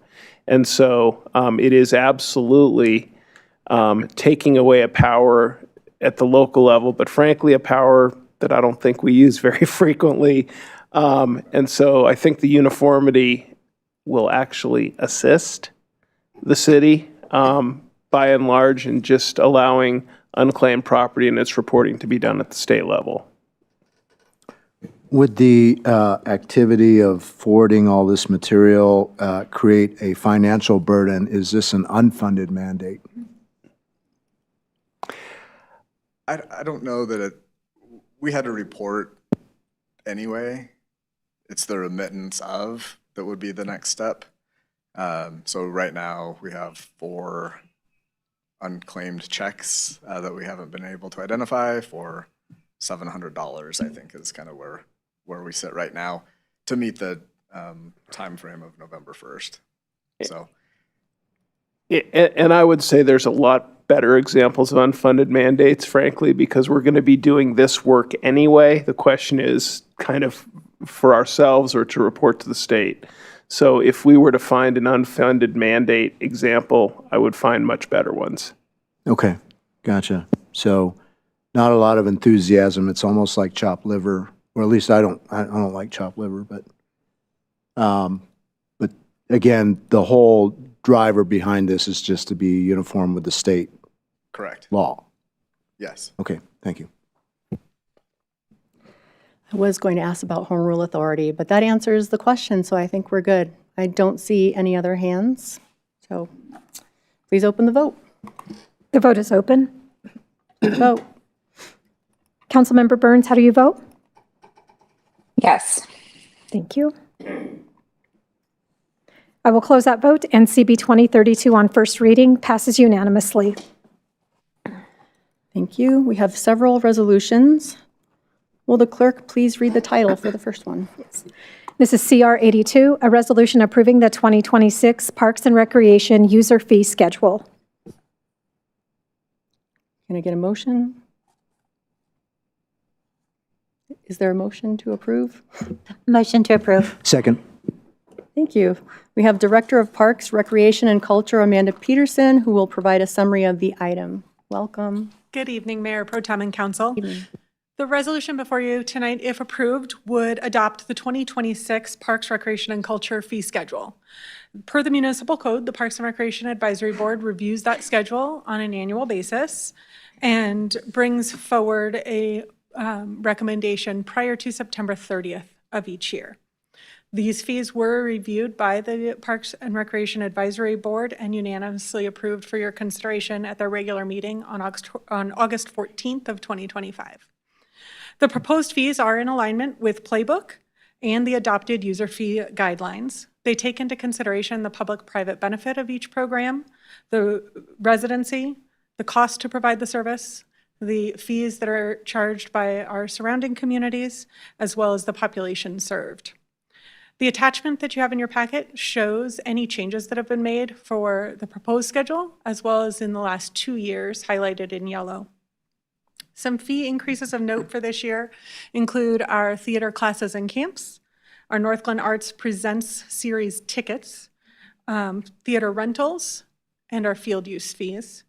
And then we have two new fees that we have proposed in this year's fee schedule. One is a non-permitted alcohol fee, or fine, I apologize. And then two is the ability to rent a court for a special event pickleball tournament. And those are a relatively new amenity for us that were added in the last few years. We have not allowed for any rentals of those spaces. This does allow for one-day rentals to be used for tournament play. With that, I'd be happy to answer any questions you may have about the fee schedule as it's proposed.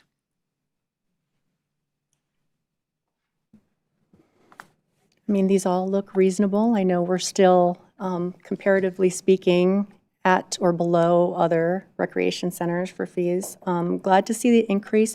So is this helping to solve some of the issues that were mentioned under other revenue in our budget in terms of strategies to meet revenue expectations? Is that going to help with that part of the budget, hopefully, moving forward? Yes, so we're continually evaluating what our fees are compared to what it costs us to provide that service, which we're trying to balance that with the number of individuals that are able to utilize our space, and as well as the fee that each of those is paying to participate, and really trying to find that good balance point.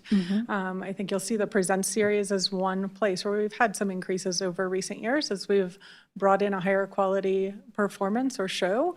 We're trying to match that with the ticket price while still keeping those achievable and attainable for our community members. Right. No, that's great. I know a lot of people will be excited to be able to rent out for a pickleball tournament. That's all the rage right now. It looks like we do have a question, Councilmember Kondo. Thank you, Madam Mayor Pro Tem. Just a comment here. So I'm looking at the table in the packet, and I'm really happy to see that all the various passes, whether it's 1 month, 20 punch, 3, 6 annual, none of those prices are going up from this current year. So thank you for holding that, and it looks like it's consistent between resident and non-resident, so appreciate that. That is correct. You saw a pretty increase in that in 2025. Try not to carry that forward year over year over year. Thank you. I don't see any other questions. Thank you so much. Thank you. Please open the vote. The vote is open. Please vote. Councilmember Burns, how do you vote? Yes. Thank you. I will close that vote, and CR 82 passes unanimously. Moving into CR 83, will the clerk please read the title? A resolution accepting the sculptures known as With Wings Like Eagles and Who, What, Where, and When, and approving the placement of the sculptures. Motion to approve. Seconded. Thank you. We have Northglenn Arts and Humanities Foundation Director Michael Stricker, who will provide a summary of the item for council. Welcome. Good to see you. evening, Mayor Pro Tem and City Council. The resolution before you tonight would allow for the acceptance and placement of the sculpture With Wings Like Eagles by Bill Bunting, a Colorado artist, and Who, What, Where, and When by Joseph Cole, who is a Northglenn resident and artist.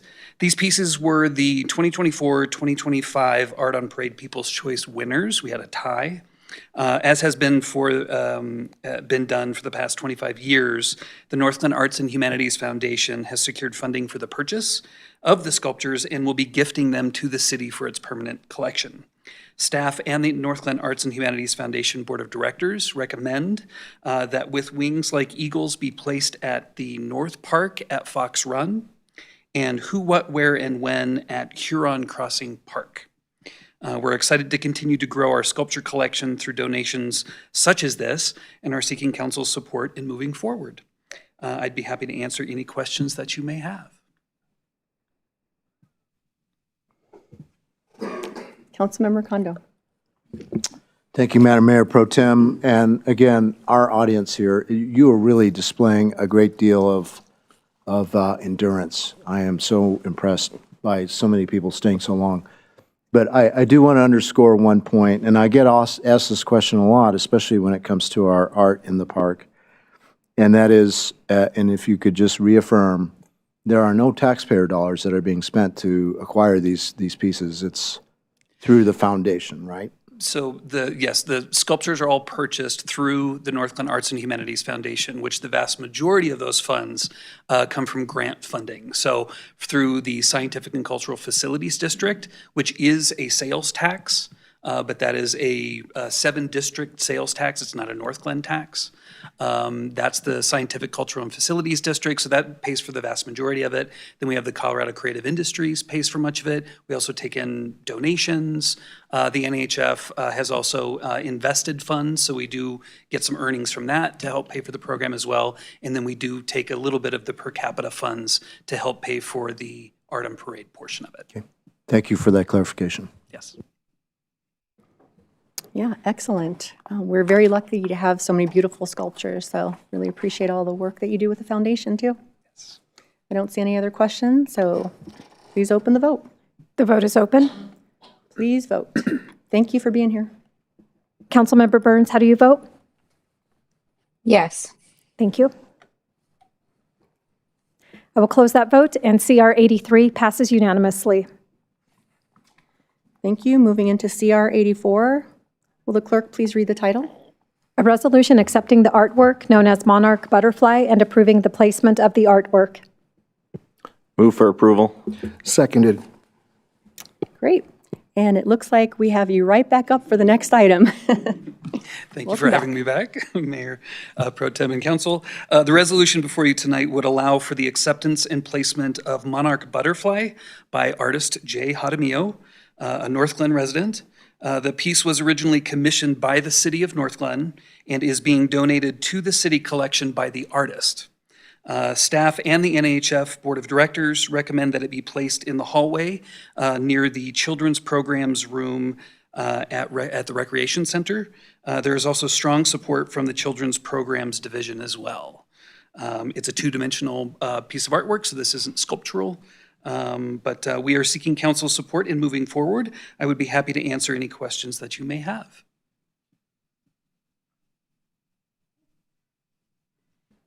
Well, congratulations, Councilmember Jaramillo. It's beautiful. Doesn't look like we have any questions, so let's vote. Please open the vote. The vote is open. Please vote. Councilmember Burns, how do you vote? Yes. Thank you. I will close that vote, and CR 84 passes unanimously. Thank you. CR 93, will the clerk please read the title? A resolution supporting Adams 12 5-star schools proposed mill levy override. Motion to approve. Seconded. Thank you. And we have Adams 12 Superintendent Chris Godowski, who will provide a presentation on the ballot measure. Welcome.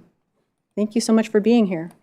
Thank you so much, city leaders. Joining me here tonight are a couple members of our Board of Education. I have Paula Battistelli to my left, who's a resident of the city of Northglenn. Yes. And right behind me is Amira Assad Lucas, who's also a member of our Board of Education who resides in Thornton. We've got a presentation tonight that I believe the city clerk can probably pull up for us here, and that will run through. I'll try to do it in an expeditious fashion. It's a pretty lengthy presentation, in part because it's a complicated message to share, and in part whenever you're asking people for more of their dollars to invest in our schools, you want to talk a lot about the why for that. It's not an ask that our Board of Education has made lightly to our community. So we'll move on to the next slide here. Paula, I guess I can try to drive myself. This will be great. All right, we're in business. We just wanted to start by highlighting some of the things that we're proud of in terms of student achievement and outcomes. We feel like it's an important thing to acknowledge because if you're asking people for money, you want them to have a good return on their investment, and the things that we demonstrate on this slide are just a sampling of things that we're proud of and that we feel like prove that we're a good investment. I'll just highlight a few things. That 87.3% grad rate for the class of 2024, we don't have the official data for the class of 25 yet. We'll get that from the Colorado Department of Education probably in December. But by way of comparison, when I first started in this role in 2009-10, the grad rate for the class of 2010 was 61.7%. For our Hispanic students at that time, it was 50.5%. And now obviously you see an 87.3% grad rate for the district as a whole. That Latino Hispanic grad rate has gone from the 50% range up to 77 to 83%, depending upon the cohort of students. So we've made substantial gains in that space. And as you see in the next part of that slide, it's not because we've elected to become a diploma factory. We have really high standards for students, and their achievement is really at all-time highs. That piece there in the second piece over, about a 72.4% passage rate, or a 3, 4, or 5 on AP exams, which earns college credit virtually everywhere. That was 42% back in the class of 2010. So lots of strides in a variety of things. The piece dead set in the middle is around career and technical education and certifications and industry specialties that our students are earning in very large numbers, over 3,300 of those certifications last year. So a lot to be proud of in terms of our achievements, but we also know that there's some critical investments we need to continue to provide these kinds of outcomes and better outcomes for our students moving forward.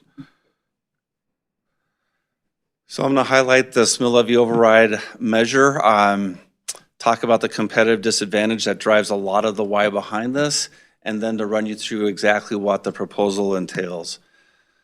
You'll see on here that we've done a lot of engagement with our community over a lengthy period of time. Some of that engagement went forward more than 18 months ago.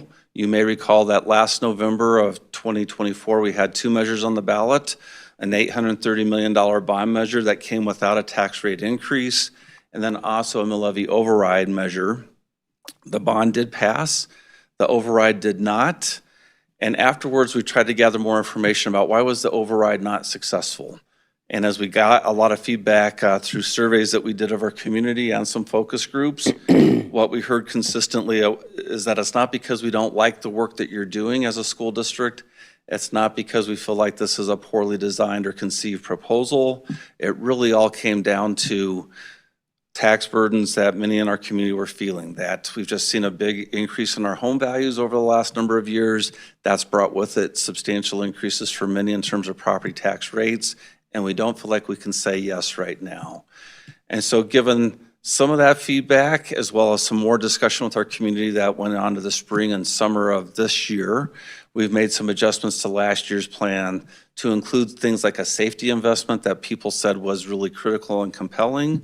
There's some additional investment in transition support for students as they go into middle school and high school, and then a fairly substantial increase in what we're doing, proposing to be doing for compensation for staff, given that we continue to lose ground against competitors both in revenue and what we can do in compensation. I'll just share that when I was just getting into the school work years ago as a school attorney in 1993, what we saw was that you could ask your community for about a 7.5% supplement in terms of additional operating revenues. That was the max that you could do. And over the last 16 years, the legislature has consistently increased those amounts to higher percentages, and they've added other types of specialty overrides or supplemental operating revenue measures that you can do, because the states often said, we can't give you what we believe you should get. We had a budget stabilization factor in place for about 15 years in the state, which essentially said, we can't keep up with inflation in your funding, and even though Caro trails the vast majority of the country in school funding, we can't even keep up with inflation. So if you need to do more through local measures to catch up that gap and attract and keep staff and provide programs, we'll let you do that. So that 7.5% bump you used to be able to do back in 1993 is now up to 50% when you combine all the different types of supplemental revenue that the legislature's permitted. And we're right next door to a place that has almost all of that in place in the form of Boulder Valley. Because we have so much less override money than peers, and because we're declining in enrollment since the pandemic, which was really not a part of our past, we're now in a place where our state revenues are declining and we don't have the resources coming in locally that most of our peers have. And because of that, last year in the spring, we announced budget cuts to take place this school year, reducing more than $27.5 million from our budget and cutting 150 positions in positions like teacher librarians in elementary and middle schools, interventionists who work with kids who are behind in literacy and mathematics, a lot of folks who work on curriculum development and support. There were just a lot of widespread cuts that were a byproduct of that. And we know that the state's not going to be able to help us. That's really the point of this last bullet on here. The legislature recently met in a special session to shore up the current year fiscal year deficit. I also saw an economic forecast released today by state officials that's predicting over an $800 million deficit for fiscal year 26-27 at the state level. So they're just not going to be able to come to the rescue of K-12 and help us in Adams 12 shore up some of the gaps that we have. So this is concrete financial dollars and cents that validate what I've been saying in terms of this competitive disadvantage. A year ago, when we made the ask to our community, we were 13th out of 15th in these supplemental funds that have now become a substantial part of how we pay for schooling of our kids. Last year, in 14th position was Adams 14. You can see that they did pass an override last November, and they've leapt over us, and they're now just behind Littleton on there at $2,000 roughly per student. And you look at our next door neighbors at Boulder Valley of almost 4.7 thousand per student. When you start to multiply those kinds of differences by 32,000 students, you realize that we're trailing Boulder Valley as just one example by close to $90 million a year in funding. It has real impacts in terms of what we can offer people for compensation. And right now, because we're in a disadvantaged place around compensation, we have about 15 teaching vacancies right now. As I stand before you, and over 110 support staff vacancies, special needs paraprofessional, regular classroom paraprofessional, some bus driver positions, before and after school positions. And in many of those cases, we're just not in a strong enough spot to offer wages that compete with other school districts or frankly with a lot of private sector, retail, and restaurant level kinds of employers in the region. And so what we want to do with this override is to shore up some of the things that come with those huge funding deficits against peers. The substantial one that I referred to a couple of times now is to invest in world-class staff when we can do a better job of attracting and keeping people if we get to a more competitive pay stance. On programming, there's a lot of things that we want to do around career and tech ed, both at middle school, at high school, and starting as early as elementary school. We also want to support these transitions of students as they go to middle and high school. And then finally, there's investments in school safety and mental health that we would do with the successful override.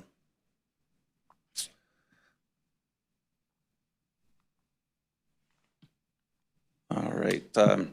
This stat's a little bit misleading. When you look at these 15 school districts in the region, the slide says that we're 10th out of 15th in average teacher salaries. But the reality is that 3 of the 4 districts below us are really not in our market. One of those districts below us is teeny tiny Sheridan School District that has less than 1,000 kids and less than 75 teachers. Another district below us is Inglewood Public Schools with less than 2,400 kids and less than 170 teachers. In this broader region from Longmont all the way down to Douglas County and Castle Rock, there's about 26,000 teachers employed in that region. So Inglewood and Sheridan are not big players in the market. And then one of the other places that trails us currently is Douglas County, but they are so far south from us that not many teachers are debating, should I work for Adams 12 or Douglas County? So as a practical matter, we're really next to last in our real market in terms of who we compete with for staff. The only ones who are behind us are 27J. Over in Commerce City and Brighton. And one of the draws that 27J has that's attractive to many teachers and support staff is that they offer a 4-day school week. So they pay about $2,500 less than us on average, but that 4-day school week is really attractive to a number of staff. And so we're just in a very challenged spot is the bottom line in terms of comparative pay. This slide here shows where we rank against others and has some of those districts that I just mentioned. You see 27J, Inglewood, Douglas County, and Sheridan below us at this point in time.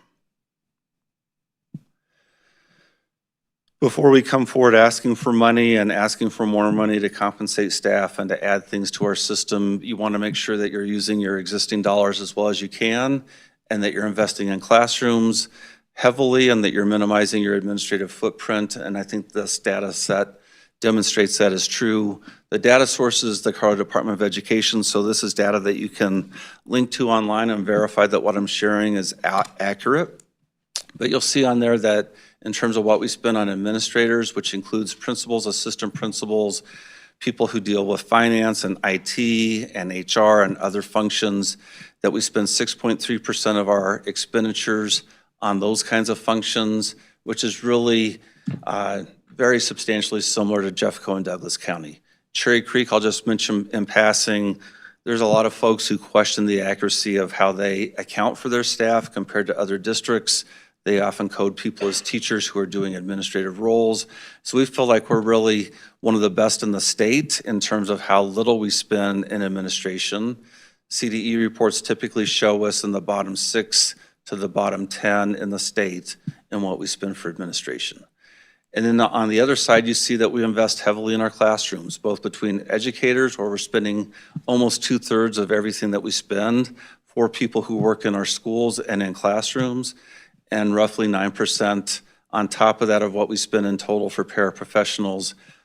Roughly 3/4 of what we spend each year is in classroom teachers, paraprofessionals, and frankly, it would be higher, but we have so many vacancies the last couple of years that we don't fill all year long, that there's money that we've budgeted for those things that we don't spend. So if we could actually fill those positions, our number would be closer to what you see for Douglas County. So we've set aside roughly $25 million of this $39.42 million measure to invest in compensation for our staff. For teachers alone, it's more than, I believe, the total between this work and some more targeted investments in schools where we struggle the most to recruit, which is our Title I schools, is more than $18 million of that $25 million. There's another $5 to $6 million in there that we plan to invest in classified staff, which is our term for support staff, custodians, bus drivers, campus security officials. And in a number of those positions right now, we're lagging the market by more than 5%, so we want to shore that up. And then we're just, in general, like all of these groups, lagging the market significantly. And then on the admin side, the biggest gaps that we have are in our principal ranks for principals at elementary, K-8s, middle schools, and high schools, as well as assistant principals. We're currently anywhere from 12th to 15th, and most of those comparative data metrics, and so we'd invest the bulk of the remainder of that money in bumping up principal compensation so that we can get more people to come and to stay. Programming. Oops. This slide just acknowledges that programs like our Bowman Technical Education Center, where we offer things like auto body repair, auto mechanic work, certified nursing assistant training, at Washington Square, where we do things like welding and construction and vet tech programs and the rest. And then CTE in our high schools that can include culinary arts training or things in a business prep pathway, that when students do those things, 97% of them graduate and then are on their way to college, the military, or a good career. So CTE opens lots of doors for students, and our students and our community are telling us that they want more of it. We have kids currently on wait list, and there's pathways that we're not offering. So there's a few different ways that we want to go about this piece. The two biggest buckets are to add more programs at middle school and at high school for CTE. Middle school, we asked for money in that bond package to retrofit some of our classrooms so that students can cook in there, so that they can build things in classrooms, so that they can do things more advanced around coding and learning how to use some of those tech skills in an applied setting, so they can do some things like entrepreneurial business creation. You build something in a wood shop and then you try to sell that and develop a business plan for making that happen. We've got the money to retrofit our classrooms to do that work. We now need the staff to teach those classes. And then at high school, there's a number of things that we want to add to the portfolio, including programs around aviation, aviation mechanics, how to fix drones, fly drones. There's advanced manufacturing programs that we hear a lot of interest in. Cosmetology is something that lots of our students are hungering for, and so these investments would allow us to expand into those spaces. And then the middle part of that, post-secondary workforce readiness coordinators, lots of our students say, the training at school is great, but I need to like test this out and apply these skills and see what the job application of this looks like. And right now, to set up those internships and apprenticeships and work-based learning experiences, it's just very time-consuming to find a business partner to match the student, and we're not doing as much in that work in that space as we'd like to and that our kids deserve. So we'd like to have a person at every one of our high schools, in addition to Bowman and Washington Square, who can line kids up and partner with the business community to give them on-the-job training. And then finally, there's been some reduction in state funding around concurrent enrollment support, and that's a great way for kids to earn college credit with no cost to them while they're in high school. And so we want to add some money into that pot so that we can continue to provide those opportunities. Sure.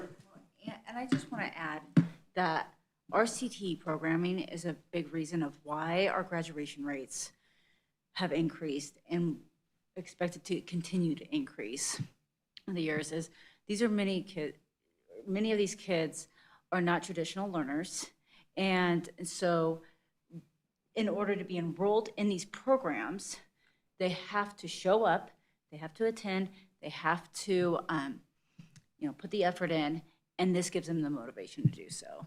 And so increasing these programming and being able to pay world-class staff to support them would be a significant difference in their life. I'll just jump in there and say, I wish our high school students were telling me when I meet with them that the reason I come to school is so I can go to calculus class or to AP physics or things like that. But the real driver for most of them is I get to go weld something in a welding shop, or I get to go build something and learn how to build a mini house in the Washington Square Construction Lab. And those kinds of programs are the reason why a lot of our kids come to school, and providing more of those opportunities will just make school more relevant and meaningful for more of our kids. Related to what I just said, traditional academics, I think, are more and more challenging for some of our kids. They're not the same draw that they used to be. And right now we know that at the end of each freshman year, about a fifth of our ninth grade class across the district on the whole is probably multiple credits, 2 to 3 credits behind where they need to be, because they'll fail 2 to 3 classes that freshman year. And a lot of the reason why we believe is that they're not connected to a teacher in a way to help them through that adjustment to high school. They're in a large class. They haven't made connection with peers. And if we can have some small group instruction in places where kids struggle the most, like math classes and language arts classes as they go to high school, we feel like there's more targeted one-on-one assistance that the teacher can do, so those kids just don't flounder around in larger classes and get behind and then have to play catch up the rest of the way through high school. So this would be an investment both at middle school and high school that we feel like will make a big difference in terms of kids not being in a deficit out of the gate. And then STEM learning is something that actually Northglenn has been our place where we've been really pioneering in that work. You probably know that our former Northeast Middle School was converted into STEM Lab, and the place where we launched all of our nationwide leading STEM programming back in the 2010-11 school year with a problem-based learning approach.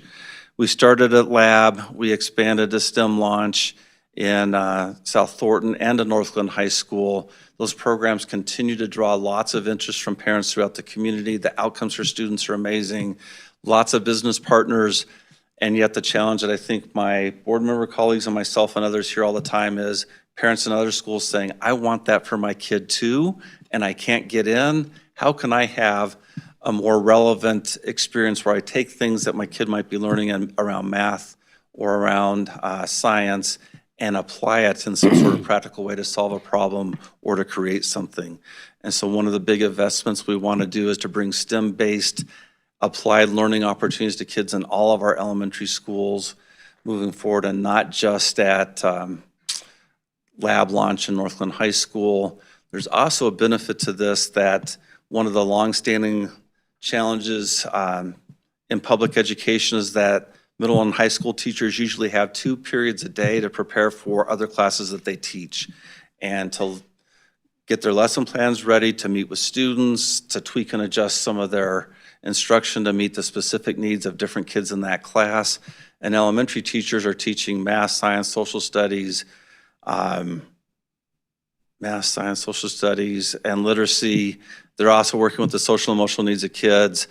And they have 25 to 30 kids in their classroom any of the time, and they have a single time during the day to plan and adjust. So through going down this pathway, we can have students who get more in their day. They'll have a longer school day that includes this applied STEM-focused class, and our educators will have more time to make sure that when kids come back, especially around some of these critical foundational classes in math and literacy, that we can really do our best delivery of instruction to meet the needs of all the various learners in that class. School safety, I'll just note that before the board took action to certify this measure to the ballot about 2 or 3 weeks ago now, I was having a number of conversations the night before, and a lot of folks were saying, I just don't know that safety is a really compelling ask of our community anymore in the way that it may have been 5 or 10 years ago. And then the next morning was a shooting at the Catholic school in Minneapolis. And then obviously we're about a week and a half to 2 weeks removed from the Evergreen High School shooting, and lots of interest once again around school safety and security. And so we have some investments proposed in that space that we feel like would be important things to do. Our big shortcoming now is that we have SROs, armed police officers in our high schools and our middle schools, district-wide, also in our K-8 schools. But in our elementary schools, we've not had that same sort of coverage. It's costly to do it. We would find a way to manage that cost. But the bigger challenge that we find as we reach out to our municipal partners this year is that police chiefs and agencies say, even if you raise the money to have an SRO in every elementary school, we can't provide you that many officers. We've got 30 elementary schools in the system, and across the 5 municipalities that are part of Adams 12, many of them said, we already have lots of vacancies on our existing police staff, and if you add another 5 to 7 officers in our jurisdiction, we just can't get you qualified officers to meet that need. So what we plan to do instead, given what districts like Aurora and 27J have done in this safety space at elementary, is to hire people who are post-certified, which means that they're qualified to safely use firearms in public settings like schools. We currently have 3 individuals who do that in our district, who respond as we have crises and needs and challenges anywhere in the district. But that ratio right now of those people to our elementary schools is we have about 1 of those armed individuals for every 10 elementary schools. We want to hire 5 more to reduce that ratio to about a 1 to 4 ratio. It's still not perfect. We'd love to have a 1-to-1 ratio, but once we make this investment, we know that we can respond much quicker to situations that develop. And then over time, as we increase our cohort of people who do this work, I would expect in future years, there will be annual asks to gradually increase the number of people who do that work so that over some period of time, we can get closer to a 1-to-1 ratio, even at elementary. The other thing that we want to do in here that's significant is add more people at our middle school campuses to help walk around and see not only when students aren't in class or misbehaving or doing something that could be dangerous, but also to see if we have third parties on campus who don't belong there. Because the quicker we can identify someone doesn't belong and have an interaction with them, the safer we can keep kids from a variety of risk in our community. So that's another significant part of this investment. And then finally, we have a night security guard that largely does 2 things across this district. One is to make sure that we are visible and try to discourage vandalism and graffiti and those things which are costly to respond to. But they also can make sure that all of our doors are locked. One of the biggest vulnerabilities that we worry about is if you have an unlocked door, might somebody get in and leave something that shouldn't be there for the next day? I mean, certainly that was one of the concerns that emerged clear back when Columbine was a crisis. If we have people who make sure all those doors are locked, it adds another layer of security and reinforces to our custodians and others that someone is checking, and it just increases compliance with that expectation over time. And then on this piece, I'm happy on the one hand to say that there's a lot of recent media reports indicating that student suicide rates in Colorado have declined this past year, and we're grateful for that, and I think that's true of all of us with kids in our homes and all of us who serve kids in our job. We're grateful to see that we've seen a meaningful decline in that, but it doesn't mean that the mental health crisis that a lot of people have talked about, including Children's Hospital a year or two ago, has gone away. As you see there, about a quarter of our students say that they have poor mental health, most of the time or always. And that manifests in things that might have a diagnosis like significant depression or anxiety. Sometimes it's just high levels of stress that students struggle to manage effectively. But we have an awful lot of kids who are struggling right now. And the sad truth is right now, for many of them, if there is a counselor, a social worker, a psychologist on the staff to work with them, those people often have caseloads of 65 students. So you can't see students as frequently, for as long a duration, and as consistently as you need to help those students work through and develop strategies to overcome some of those things and to thrive more effectively than they have been. So we'd like to add a school-based therapist, one at each of our high schools. The $320,000 amount may look skinny, and it is. That's not nearly what it would cost to hire 5 people with those credentials as social workers and licensed counselors in the private marketplace, but because Community Reach is a partner of ours and has some other funding sources, they provide those people to us at $68,000 per person instead of something well into the 6 figures per person. So we feel like we can make a big dent to meeting some of the mental health needs of our kids with this investment. So here's the whole shoot and match all in one place. $25 million roughly into staffing, competitive salaries, about a $9 million investment in programming enhancements, $1.4 million in safety and mental health. And then the part that I haven't mentioned is that we share a proportionate per pupil share of whatever we take in these kinds of measures with our charter schools, which are New America Charter, Prospect Ridge, Stargate, and Westgate. Those 4 charter schools, between them, serve a touch less, as you can see there, a touch less than 10% of the students that we enroll, and so we would share a proportionate share of these proceeds with them. And this slide, I think, just reemphasizes that this isn't going to move us to the top of the pack. If we wanted to even get to that Littleton and Westminster number, we would need a $50 million infusion each year of new money. And we just felt like that was beyond the reach of most in our community.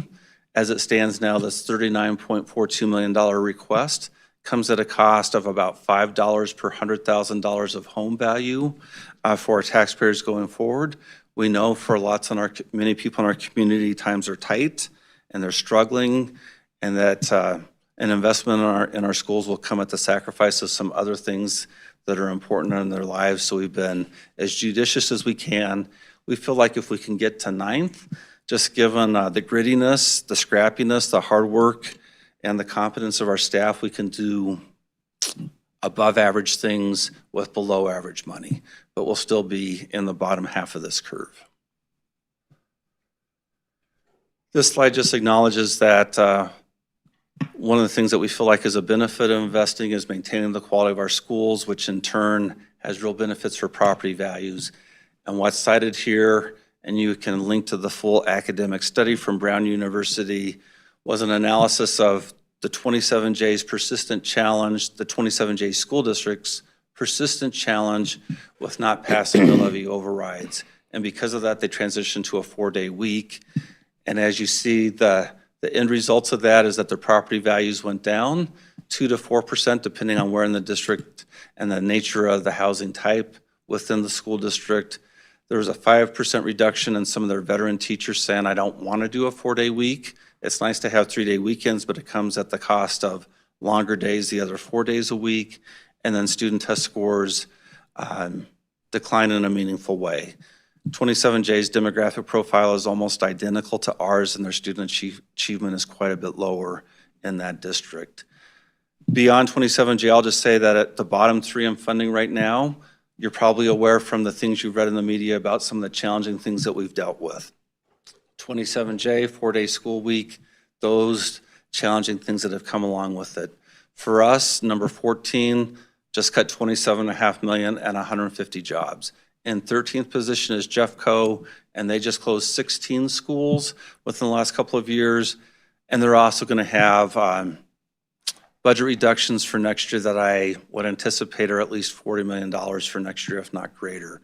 So when you're at the bottom of this curve, there are real impacts about what you offer to kids, and I think impacts in the end that bear upon home values and people's desire to live in your community. We want this to remain a place, just as it was for me when I grew up here in Northglenn, and my parents were homeowners in this community where they wanted to raise their family, and we feel like this investment will help us do that. And I'm not going to repeat all that. You've seen it all. It's the same stuff I've said, but that's the compelling why end of presentation slide. So I think that's all I've got here. I don't know if my colleagues have anything they'd like to add beyond what Amira added a few minutes ago, but I know we'd all welcome any questions you have, and we'll give our best efforts to give you good answers back. Sure. My contribution will be along the lines of the very real impact it has on kids when they lose teachers due to budget shortfalls like this. And we had talked, I forgot he's a lot taller than I am, so I had to really lean forward. At the board meeting where we voted on the MLO to add it to the ballot, Mr. Shields, who's the principal of STEM Lab, came up and talked about some of the difficulties he faces trying to retain his excellent teachers at STEM Lab, and he actually lost quite a few of those teachers. And my son attends STEM Lab. He has a few neurological differences. He's on the autism spectrum, and coming to work, learning how to work with a kid like mine takes time, longevity, getting to know them. What I said at that time is that teachers come to learn their kids, and that helps them work more effectively with them. And yet kids like mine are now sort of faced with a situation where 3 of those teachers who had come to know him and work really effectively with him are no longer there because they received offers from competing districts that Mr. Shields and Adams 12 just couldn't compete with.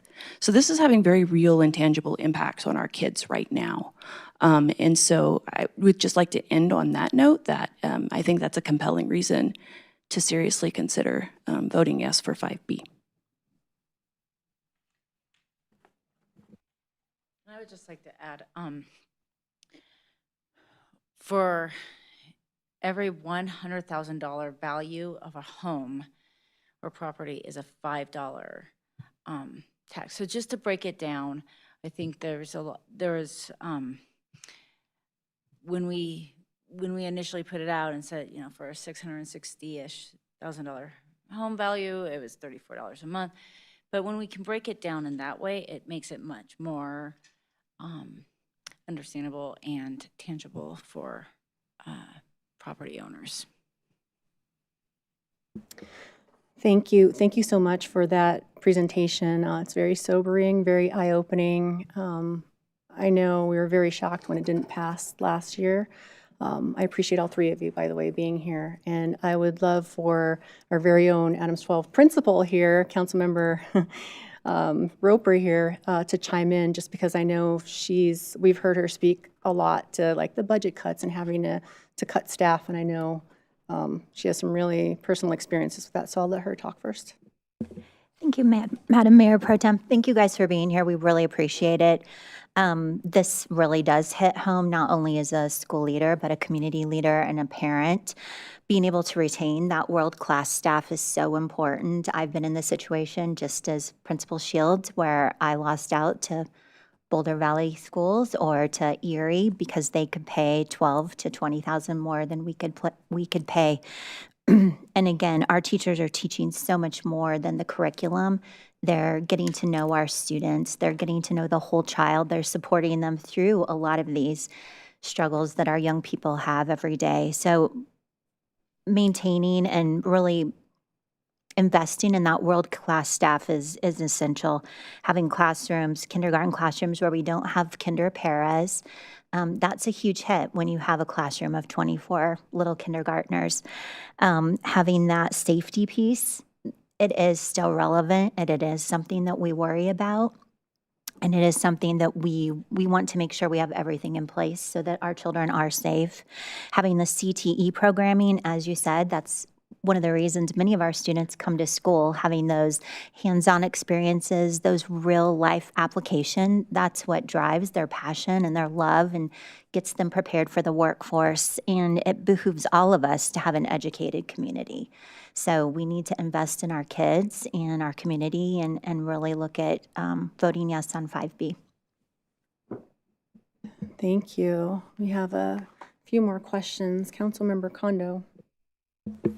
Thank you, Madam Mayor Pro Tem, and thank you, Superintendent Godowski. I guess while I'm on the roll of thank yous, I do want to also thank you and your district and the security team for supporting the principals meeting that takes place at Northglenn Police Department every August. I think that's really important to getting off on the right foot, so to speak. You know, our SOOs, which we have 3, knowing who's who, if you will, within the district and the areas that they cover is so important. And then just talking about recent and obviously things that are on the radar, I think is so vital. For our audience, I think I heard you say that to help close that gap, because we don't have enough SROs to be in all schools, you mentioned post. So just for our audience, that's Peace Officer Standards and Training, right? So that's the Colorado agency that can train people, not necessarily be full-fledged police officers, but at least provide some level of security. Am I catching that correctly?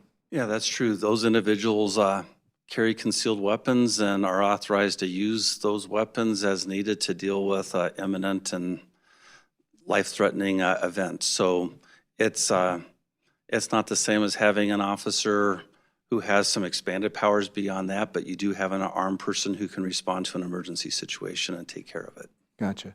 And are you doing that in concert with the police department so that they would know who these people are, so that there's hopefully not blue on blue, if you will, because would be most concerned about that. Sure. No, there's a lot of coordination that we do with each of our police agencies to let them know who those individuals are, the training that we're asking those people to do. I believe there's also times that our security specialists go and do firearms practice and training at various city police department ranges. So there's a lot of close coordination all the way through where it goes beyond just knowing that we have these people. They meet these individuals and know who they are very intimately. Okay, very good. Thank you. And then my last question, just sitting here doing the math, right? So 39 million divided by roughly 88,700 households, I guess works out to about $440 per year. It's kind of, when you divide it by 12 months, it gets close to $34 a month. Should I be thinking about it that way? It seems like one way to think about it for sure. I just think the tax impact and the per household contribution in this broader school district, there's a lot of variability around that is the main thing that comes to mind for me. So I think when I was in Federal Heights recently, in the southwest corner of our school district, the average property value there is about $350,000. And so it's more like a $15 a month investment that someone would be making there. And then in parts of Broomfield, we have multi-million-dollar homes, and so the investment is much more substantial there. Okay, gotcha. But we've done all that we can to try to keep it in this $200 to $300 range for most of the homeowners in our district. Okay, so it really is progressive in nature as opposed to just straight division. True. Yeah, it's my mom's home in Northglenn. It's all public record. I think it's valued at about $440,000. So for that house, it'd be about $22 a month. As something that's $1 million in value, then that's a $50 a month charge that you would be paying each month, a total of $600 over the course of the year. So there's a lot of variation depending on property value. Okay, gotcha. Thank you. Thank you. Councilmember Nowicki. Thank you, Madam Mayor. Thank you, all of you, for being here. So this is school, and understanding so a lot of this stuff is not my lane. So I am trying to kind of wrap my head around some of this. How much of this kind of falls to the responsibility? Help me understand kind of the difference between kind of the state's responsibility and kind of the municipalities. So the way school funding currently works in terms of each student, there's a complex formula that the state has, and it determines how much money you get per student depending on the size of your school district, the demographic profile of the kids you serve, and the property values that you have in your district.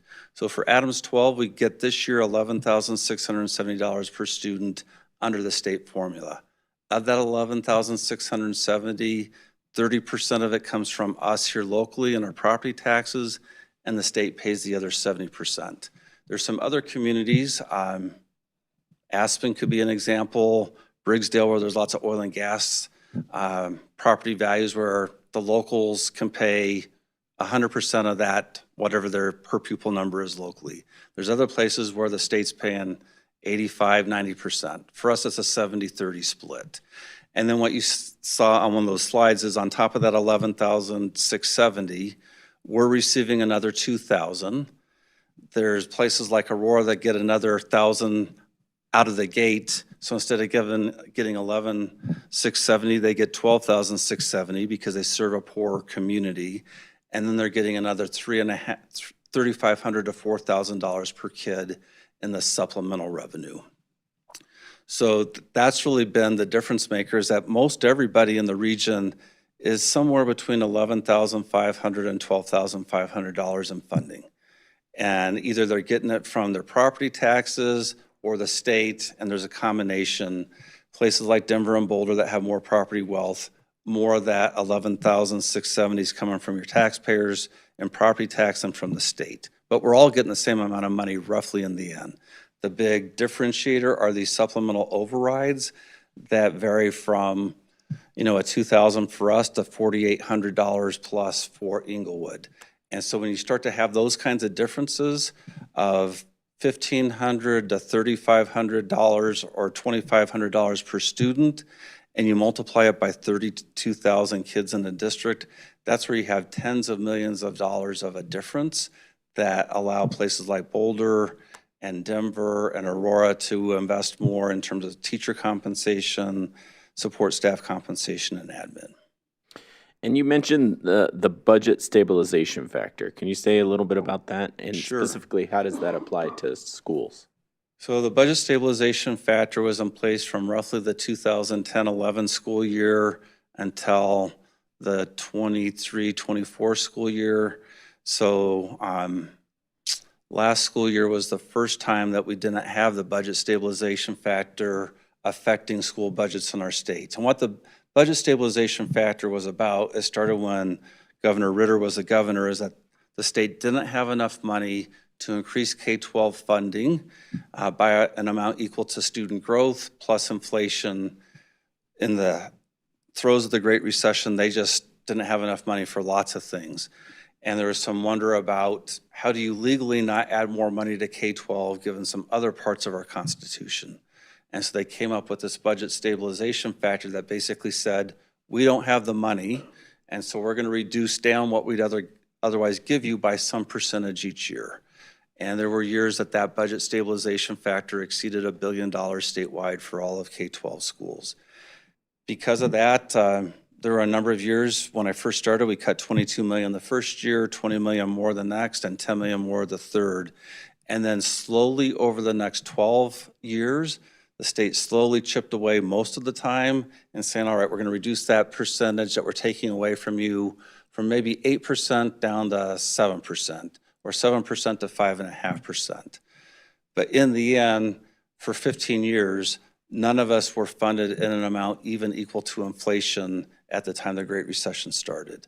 So that's what the BS factor is about, is the state just didn't have enough money to take care of all of its other obligations and to try to increase funding for K-12, which has been something that voters in the state in the 90s wanted to see happen and approved a constitutional amendment to make that happen called Amendment 23. Because at that time and to the present, studies consistently show that Colorado funds per pupil K-12 funding by $2,000 to $3,000 less each year than the national average. So I hope that's helpful. It's probably more detail than maybe needed. That is helpful. So in my understanding then, how much, and for my understanding, how much does the state owe to, is it cities? Is it municipalities? What is that? So if there's any debt owed, it's really to students who in many cases have graduated our system. But when people raise this argument about there's a debt that the state owes to school districts, it is to the school districts themselves, that there was lots of funding that we just didn't get during that time because we were lagging inflation for 15 years. And it's hundreds of millions of dollars for Adams 12. I haven't looked at that recently in terms of what our aggregate number was over those 15 years, but it's hundreds of millions. I think it's more than $500 million for us alone. And as a state, it's many billions of dollars that accumulated during that time. Thank you. And this is all really good information. Legally, is anything being done to recoup any of that money? Because from my understanding here, it seems like the state owes and they're not paying. So you guys are forced to kind of come to taxpayers, to us. And again, I think we want to support schools. All the things you outlined are important. But I also foresee this as a failure on the state level. And I just wonder, you know, and maybe I can direct this to you, Corey. I mean, is there anything that can be done to recoup any of that money from the state? Highly, highly unlikely. Why?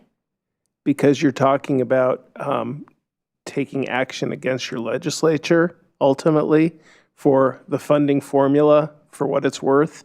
And I suspect someone who had standing would have an uphill battle to show harm relative to others. So instead of doing that, how long are we going to be forced? And again, this isn't on you, Superintendent Gadowski, but it's just frustrating because I feel like we'll be back here in 10 years. And then back here in another 10 years, and back here in another 10 years. And we're just kind of, I guess I'm just ranting at this point, and I'm sure you've dealt with this frustration. But again, when I was doing some of this reading, this came up, and I found it incredibly frustrating. I can join briefly with the rant. I'll just say, looking backwards, I think most people, even though this point often comes up about how long and how significantly we underfunded our schools and our students, I think most folks are in the spot of saying, that's water under the bridge, you're never gonna get that back. Try to find solutions moving forward. Moving forward, the solutions are to continue to do what we're doing now, which is to continually go to your local community and ask for more money. And what we see in that is just a wide disparity of how that plays out. There are some who are big haves and there are huge have-nots. And I believe that we're at a spot now where if somebody brought a legal challenge on that basis, that our Constitution says we should have a thorough and uniform system of public education. And there are lots of districts that can't hire people to do basic teaching roles in their schools because they don't have sufficient funding to hire and keep people there.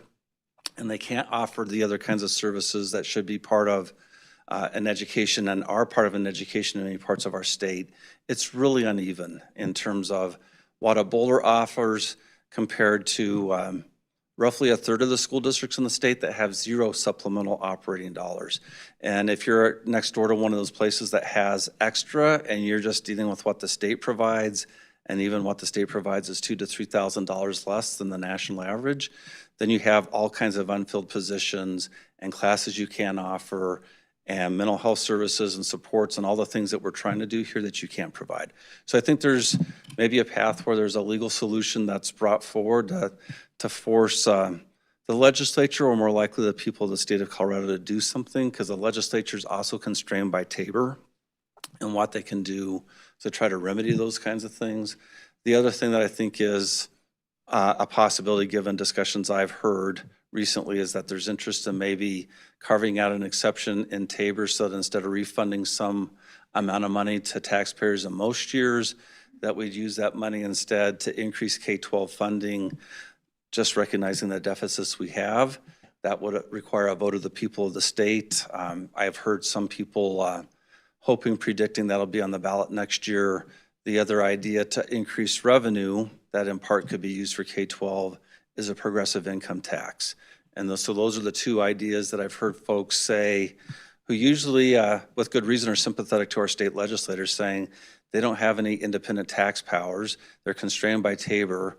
And if we want to have sufficient revenue to invest more in K-12, we either need to refund less or collect more through some mechanism or another. Well, I think the schools are owed their pound of flesh. So thank you. Thank you for your work.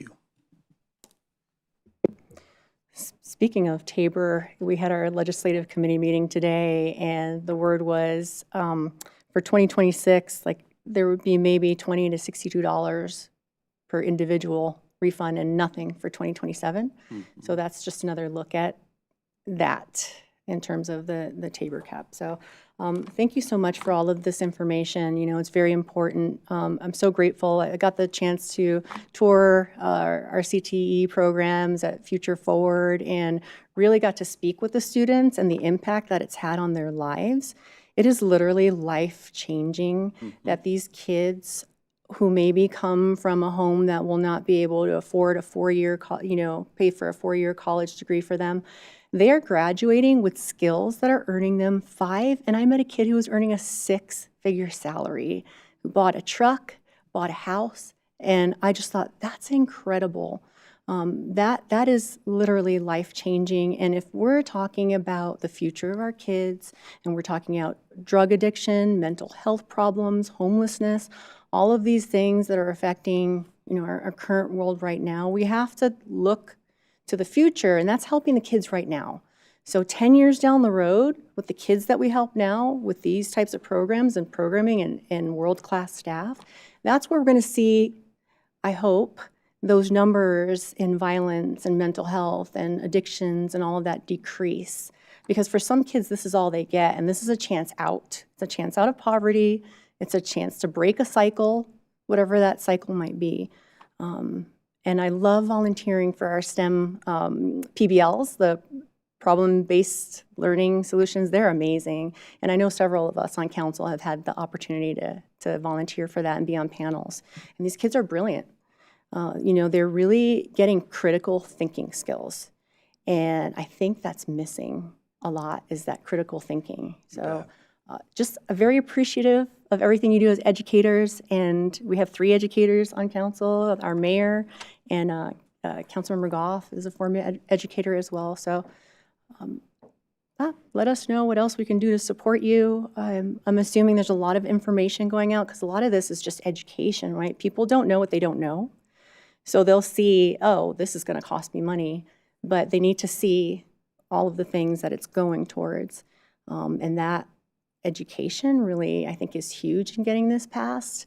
Are you working with, all the different municipalities to kind of get that together, newsletters, like the Northglenn Connection, things like that, to get out to voters?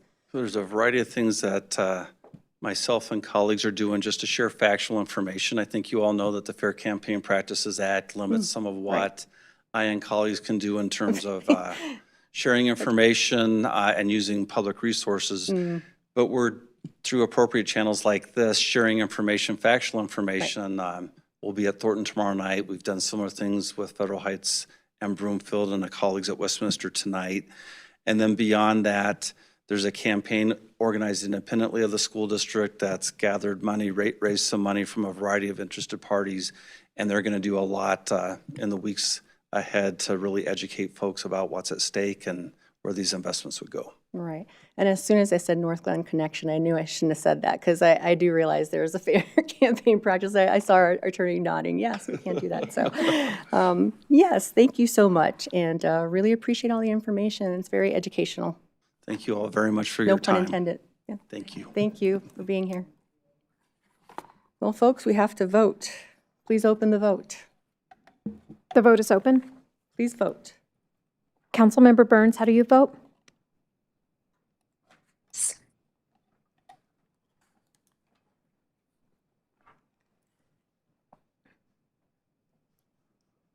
Councilmember Burns, how do you vote? Yes, can you guys hear me? Thank you. I will close that vote, and CR 93 passes unanimously.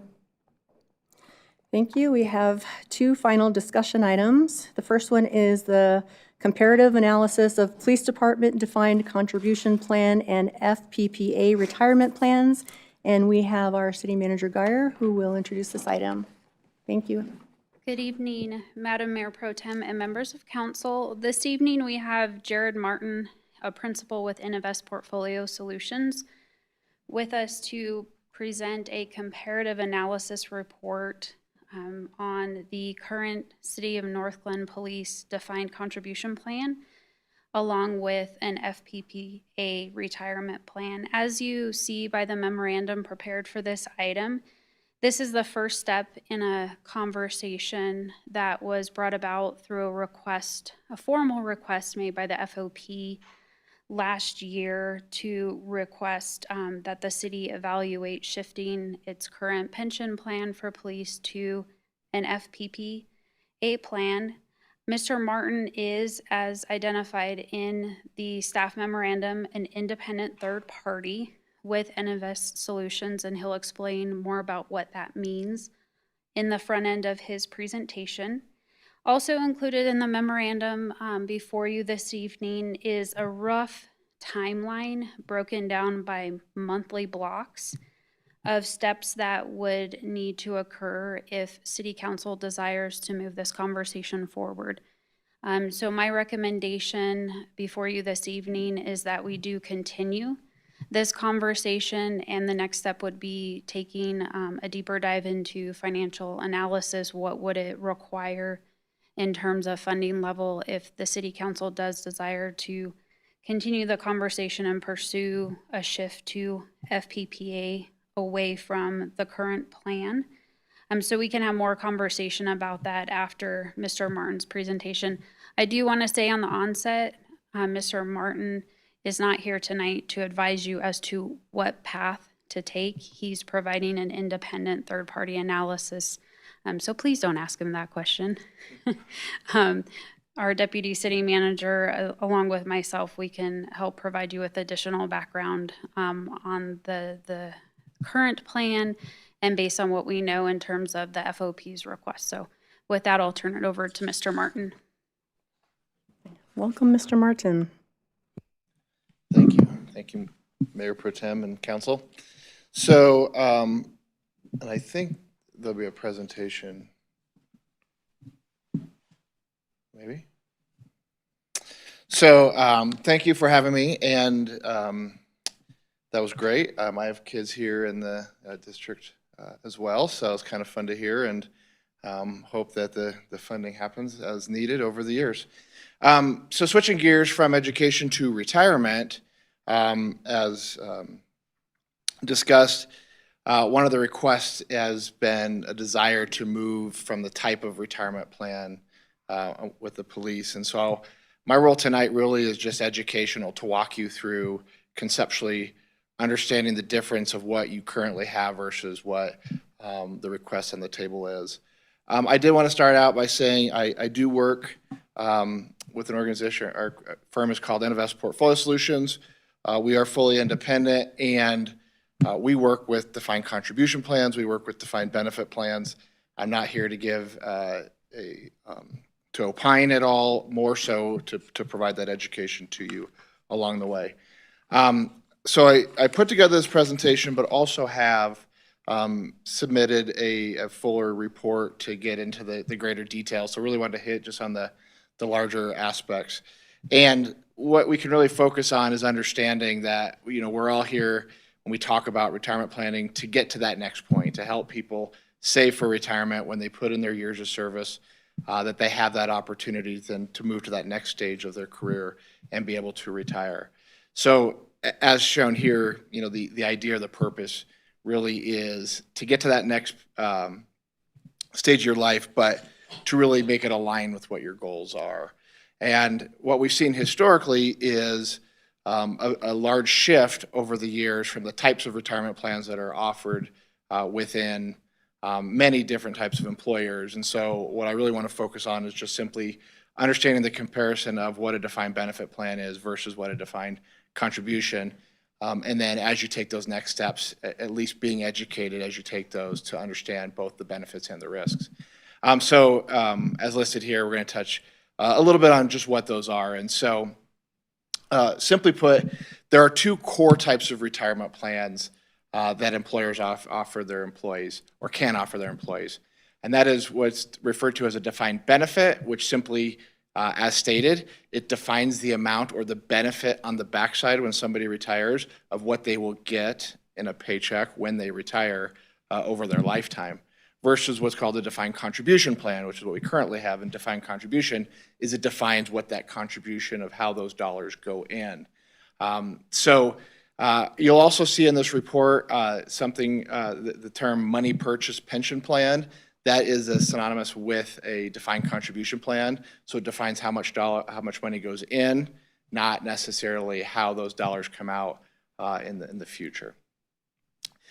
In reality, there's a lot of common aspects of both the defined benefit and defined contribution plan. So as listed here, we firmly believe, however the oversight is and being fiduciaries on the plan, you have to establish that core retirement income objective, determine what the investment strategy should be, calculate what those funding requirements should be as you get into your retirement planning, monitor the progress, and then make sure you make revisions over time. Also, both plans offer similar types of investments within there. Now, of course, depending on the size, that gives you access to larger investments, but many plans are going to have kind of the core investments, stocks or equities, bonds, cash, and possibility of real estate, hedge funds, and other alternative investments within there. Both plans assume risk, and I do want to make sure that, again, as we talk through it, not one plan is risk-free. The current plan you have is not risk-free. Both plans are going to be subject to that similar risk, both with market volatility. However, we probably wouldn't realize that today with how we see the market continue to move up and up. But of course, when you do see that market volatility, both types of retirement plans would or could be affected. On the execution, a defined benefit plan, when you kind of break down how it works, is simply put, all contributions are pooled together into one large investment. You're going to hire an investment manager to manage that bucket of money long-term. Again, as mentioned, common investment allocation, but also common allocations for all participants within there, right? So we're not going to pick and choose what should your risk tolerance be as you're in there. Actuarial calculations are performed periodically to make sure that there's enough funding going in to have that promised payout on the back end for that. And then, of course, long-term, they're also going to consider what is life expectancy, how many current assets are in the plan, what should the assumed interest rate be, and can we give an increase or a cost of living adjustment over time. Defined contribution, which again, money purchase pension plan is currently, the execution of this is all contributions are put into individual accounts. Those investments are usually managed by the individual. However, they can seek guidance or advice, be it through the plan itself or on their own through a financial advisor. But a lot of the same scenarios within there. You talk about what is the underlying investment portfolio? Is it suited to what your risk tolerance is? And then there are going to be calculations that are readily available to help you build kind of that "are you on track" type tool. Bottom line, if there is a shortfall, just like currently, if you started late, if you took too much market risk, or if you had something that you're behind, you might have to increase your contributions. You might have to consider on the backside how much you take out, increase your retirement age or work a little bit longer, or decrease those raises you give yourself in retirement. Same thing on the left-hand side, defined benefit. If the market does have volatility, if there are folks that are living longer within the plan and those payouts have to go for longer, it's going to be the same exact solutions to look at when you talk about that underfunding. And then lastly, when you talk about just comparing the two together, what we've seen is a defined benefit plan versus a defined contribution plan. If you look at populations, there's benefits of both, right? So that's why we say it's hard to sit and opine to say is one absolutely better than the other. No, it really depends on who the individual is. But what we have seen is that a defined benefit has a much lower risk for your population that's close to and goes into retirement, but has a much higher risk for those younger employees because of that risk factor of could there be changes that happen to what that defined benefit plan looks like? On the flip side, defined contribution plan has a much higher risk for those getting closer to retirement because of market volatility and what if they're not on track or don't have enough money in retirement. But on the flip side, if you have a long time till retirement and you have that advantage of time and in the market, you have a huge advantage in that defined contribution plan. So there are benefits of both. So the next few slides, again, I want to be cautious or be very clear. I don't work for FPPA. I'm not going to represent that I'm going to be an expert on every single thing within their plan. However, we do constant due diligence, so just want to provide kind of some of the basics. Again, a lot of this information is available for you moving forward in the fuller report as well. FPPA is a statutorily created retirement association, has a 9-member board. Those board members are from many different organizations. You can see kind of what their responsibilities are, hire consultants, actuaries, and really have oversight of that plan. They also, have that responsibility of talking about contributions. What are the contributions to make sure that you're on track, to keep that plan solvent long term? And that's really kind of their main role and goal is to make sure that they're looking out for their members within the plan. We get into some of the weeds here, but long term they can change or modify the benefits. They can determine an annual cost of a living adjustment. And then they do have the ability, because as you get into some of the technicalities, the stabilization reserve account is a separate account that you as an employer or an employee would pay into that would sit on the side, but it could be utilized if there is underfunding long term. If you look at the solvency of FPPA, Colorado FPPA is a very solvent organization. You can see the funding ratio is at 100%, and the funding on the far right-hand side, is very strong. One thing that I would continually make sure that we touch on here is a lot of these numbers continue to move upward, and every time we try to update these numbers, we could continue to drive that upward as well. So very strong. The only thing I would mention here, and it's what we see in a majority of defined benefit plans, as listed, you can see it's 100% funded. However, that calculation does not include a cost of living adjustment. So that could occur, but those funding percentages don't necessarily include that cost of living adjustment.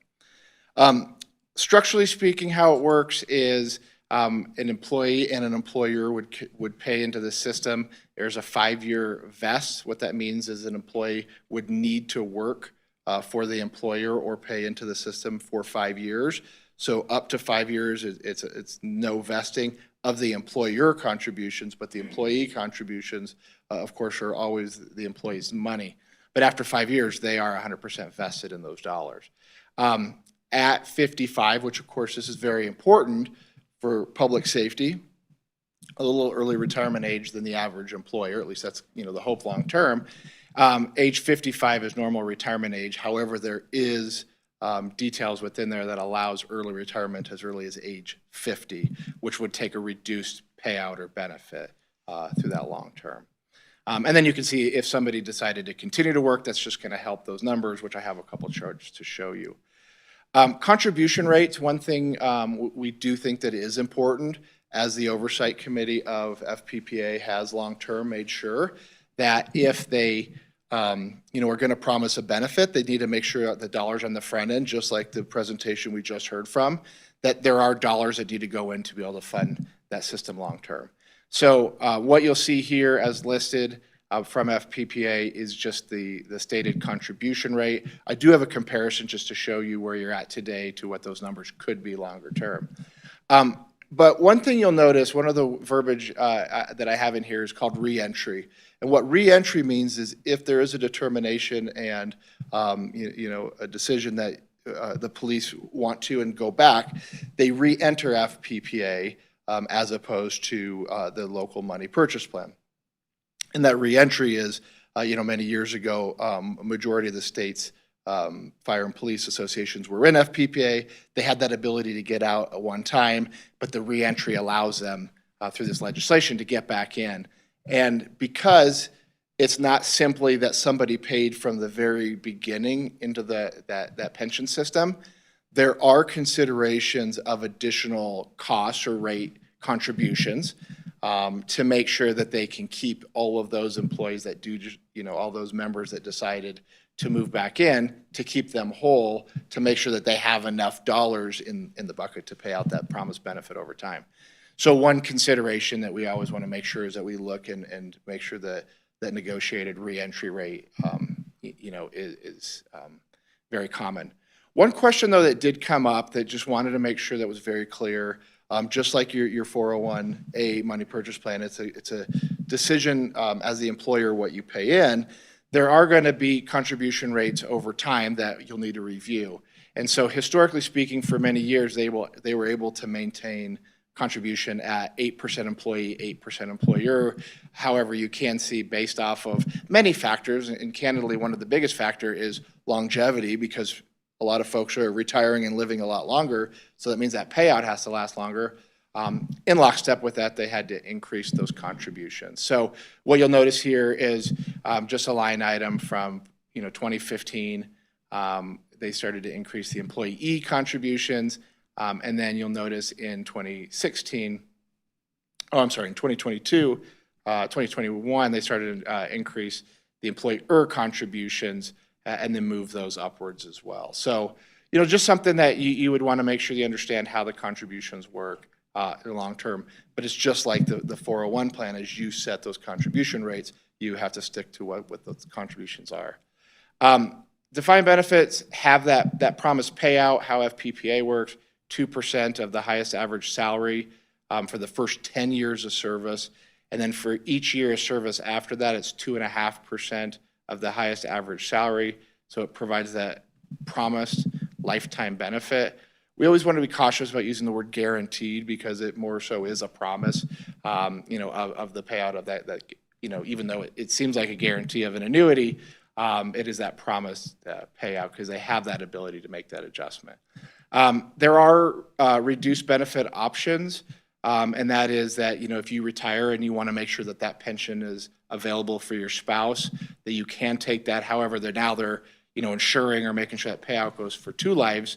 So there is a reduction in what that payout is for the rest of your life. So, something that you consider, for members that go that way, how do they want to take that payout, and do they want those dollars to go to their spouse?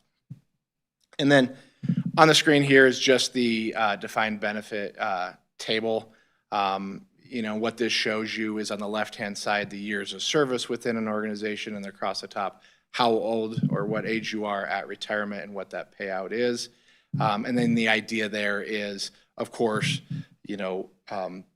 there's less risk to the defined benefit plan the later that you take this payout because of longevity.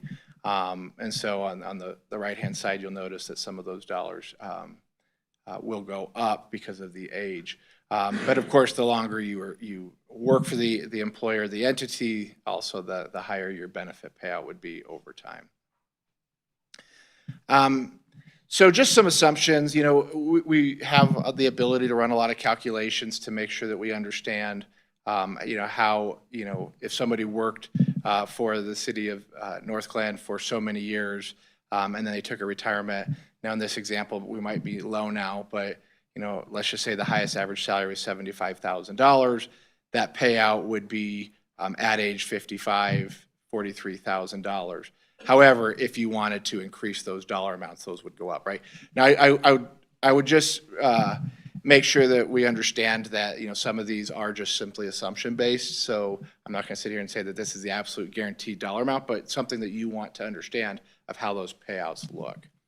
And then For your officers, if they did move back in, it's not that they would start fresh and then have to go and work for another 10, 15, 20 years to get this benefit, but they'd actually have that ability to buy in or buy all those years of service that they, for the years that they have worked here. And for many that, were, might have been military prior, they have that ability to buy those years as well. So there's a lot of calculators out there that would help them or allow them to do this. But it is a nice benefit that you can buy those years of service and get that promised payout. So the last thing I'll touch on in the FPPA plan is, as I mentioned, there's not a requirement that the FPPA or a promise that they will give you a cost of living. However, the board does have that discretion on a regular basis to increase that cost of living adjustment for retirees. And on average, it's a little over, 1% that we've seen over the last 10 years. And then refund of contributions. One thing to make sure that we understand, and the devil's in the details, currently unvested dollar amounts go back to the employer. In FPPA, unvested dollar amounts actually go to FPPA to offset other costs. But refund of contributions from the employee would always go to that employee if they have less than 5 years of service. So I already touched on this. One thing that is a nice benefit that many officers do like, it's called a drop account or deferred retirement. And what that allows their officers to do is to, quote unquote, put in retirement. And what that does is it starts the pension payout, and that payout goes into a separate bucket at that amount, right? So if you're 55 years old and you have your 25 years of service, it starts your payout into the separate account. Then they continue to work, but they don't have to pay in, or the employer doesn't have to pay into retirement anymore, and their payout is going into this account. So they can retire, let's say 5 years later, and then they have this separate bucket or drop account that has been growing tax deferred, and then they would start to receive their pension at that amount, or at that point as well. So a nice benefit when you talk about both some flexibility and some guarantee or promise. So if I compare that against just your current plan, just at a very high level, again, we're in a defined contribution plan that individuals have established. We work with an organization called Mission Square Retirement. The contributions are set by the employer. That is a discussion, it's a settler function that the employer gets to decide how many dollars go in, but what's also mandatory from the employee as well. So individual participants create their own account, and then there is a elected board of trustees. I believe you all know this, but there are two boards, one that oversees the police plan, and one board that oversees the general plan. And even though they work in lockstep a lot of times, they are separate board of trustees that oversee those plans. And then contributions are established, of course, by the city, as I mentioned. How you get those dollars out, it is age 55 for retirement, any 55 or later. However, for police officers, if they retire in the year they turn 50 or later, they can access their money purchase plan without any penalties.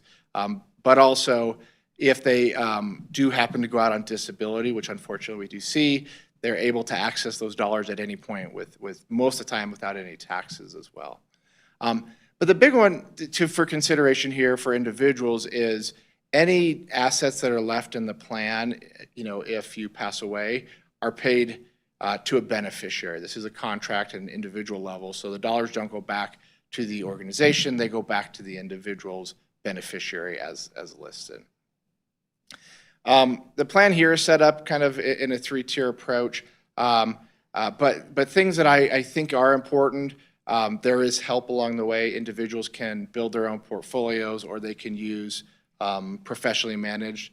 One thing that is interesting here at the very bottom, you can see self-directed brokerage. I'm sure that we've at least seen a little bit lately. There was an executive order from the president about adding, or consideration of adding, alternatives in retirement plans. Well, in retirement plan here, there is some availability to look at some of those because you can go through the brokerage, and the utilization of the brokerage in the Northglenn Police Plan is higher than what we see on average. As mentioned, there's education and a provider. They also provide at no extra cost financial planning for individuals to help make those decisions. And then on the distribution side, there's no guaranteed or promised payout similar to what you're seeing at FPPA. However, every so often, and we did have this for a little while, but it got frozen, there was an annuity-based option within the plan. But most people take dollars out on that flexible aspect so they can set up a monthly distribution or have that flexibility. So if I compare your plan versus FPPA, a lot of pros and cons on both sides, or at least, a lot of similarities and pros. If you look at employer contributions currently, it is a tiered approach, so 8 to 10% from the employer. Employee is required at 12 on the FPPA structure. The employer, you can see where those dollars, as mentioned on the chart before, increasing 0.5%, but fairly close. And then the employee contribution would remain the same at 12%. Vesting, very similar. However, currently we're at a 6-year vest, and if you move to FPPA, it would actually reduce that down to a 5-year vest. For those forfeitures currently, if there's somebody that leaves before they're fully vested, those employer contributions that were invested would come back to the city. In FPPA, those dollars go to FPPA. So that's something that we want to make sure. So as I break it down, and again, I know this is a very high level, but we think it's an important fiduciary oversight for, not only anybody that oversees the plan, but the employer to consider.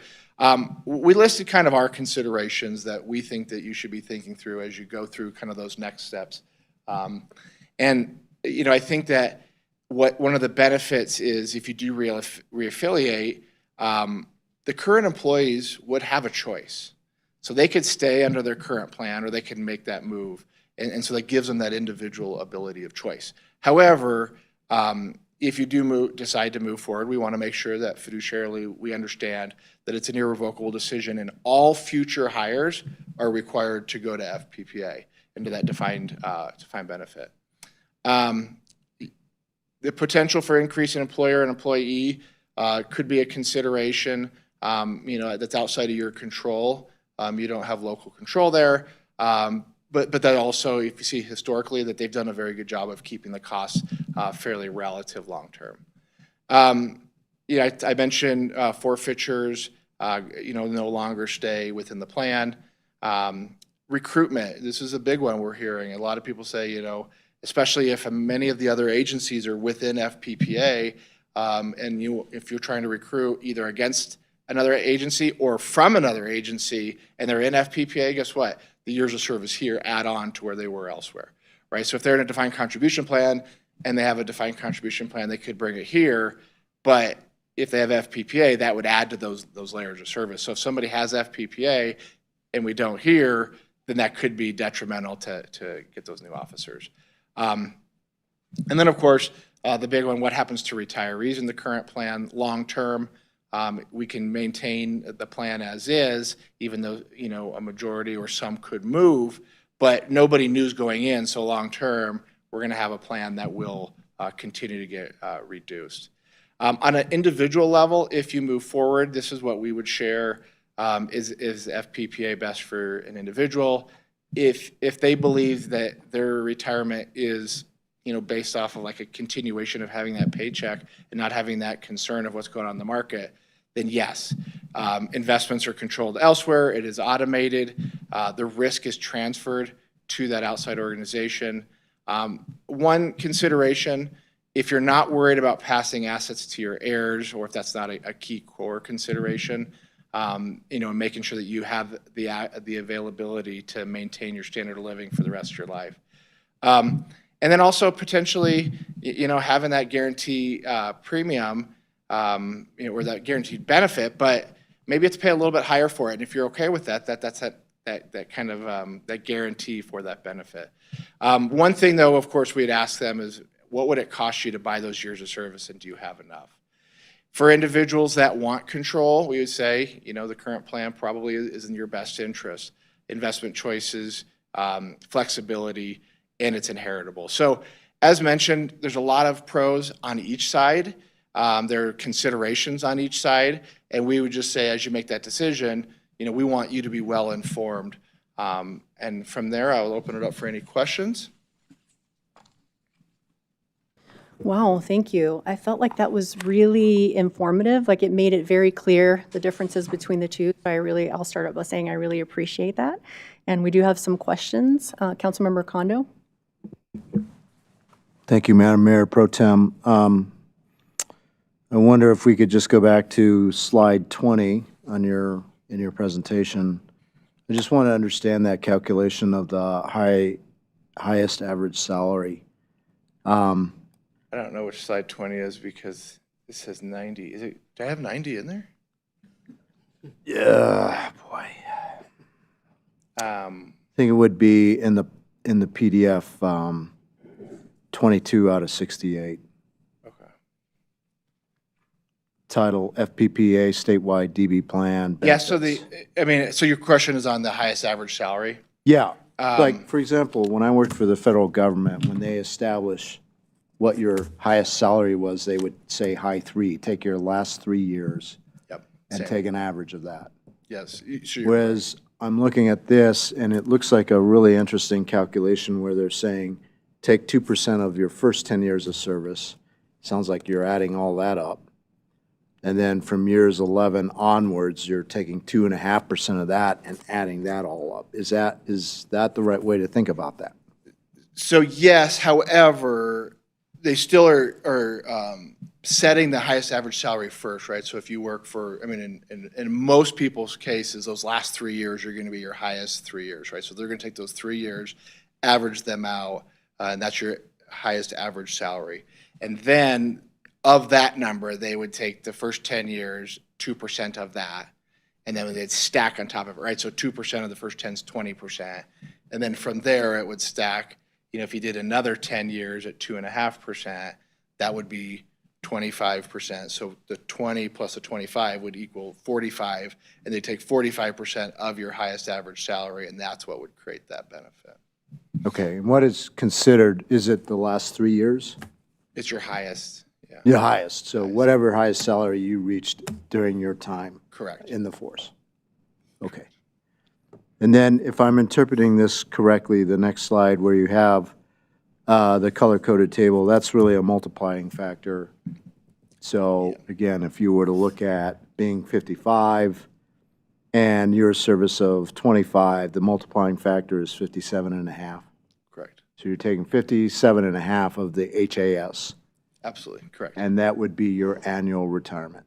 Correct. Okay. I think I got that. Yeah. I think I learned something at SDA. Literally, I picked up these pamphlets from SDA. Perfect. So it leads me to my next question, which is, okay, so you have the statewide retirement plan. Then you have this hybrid defined benefit and money purchase components. Can you just talk to that a little bit? This looks like, when you look at the table, it's a lower payout, a lower multiplying factor. Is this going to be also part of your work in terms of looking at these two different options? So currently, Colorado FPPA, right, has really multiple layers of plans. They have their main plan, I would consider, is their statewide defined benefit plan. And then they do have the ability, or they have what's called a hybrid plan, and then they also have their own run money purchase plan. So you could turn on choice where people could go in there and then choose. So what the hybrid plan does is it has kind of a combination of the two combined. But the difference there is the money purchase is no longer under the purview of the local. It's run by FPPA and whatever decisions they make. So you're kind of going into that commingled money purchase plan.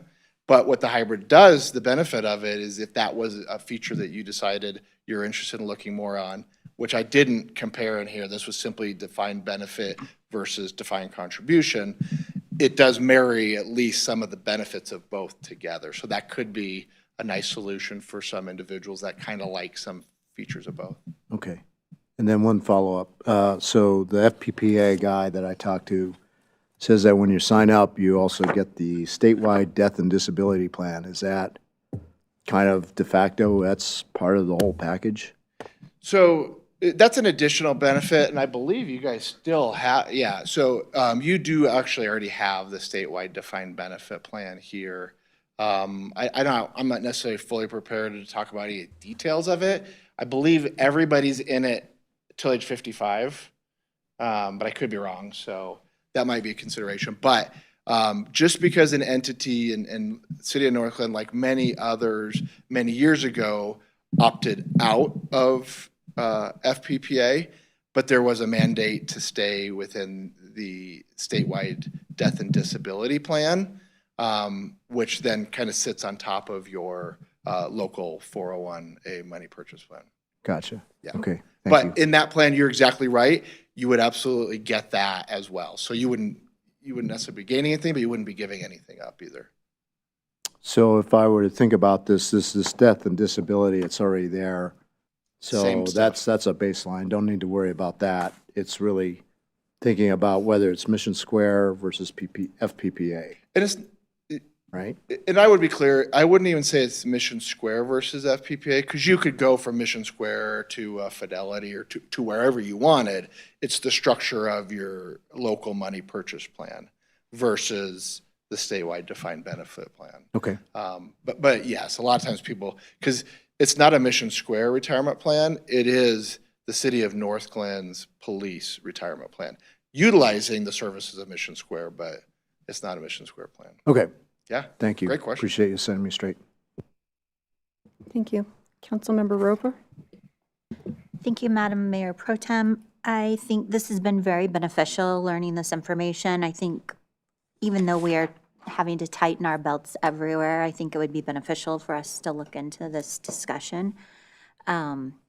We want to maintain and retain our officers and be able to recruit new officers, so giving them a competitive retirement package would be important. So I think we should take a look at how we can make that happen. Thank you. Thank you, and thank you again for the information. I get to sit in on the pension meetings, and this is definitely helpful too to understand even a little bit more. But I guess what we need to provide direction to City Manager tonight is if we want to move forward with getting more information on FPPA and the next steps that would involve. So I personally am in support of digging deeper into that and taking the next steps, just because that is a request that the FOP asked, and you know, there's a lot more information that I'm sure we need before making decisions. So I just need either your input or consensus to move forward. Yes, to next steps. Okay. Looks like we have consensus. City Manager Guyer, do you need anything else from us to move forward? I do not. Thank you. Okay. Thank you so much, Yeah, thank Mr. you. Martin. Appreciate it. Have a good evening. It's great. Great presentation.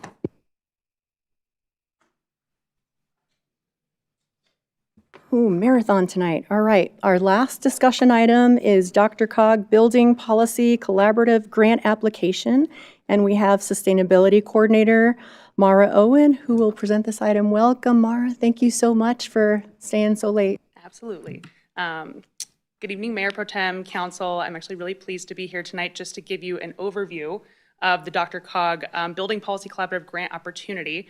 And I did prepare slides because otherwise I think it would be very dry. So we're going to work through this. Oh, just sources. Okay. Got confused. All right.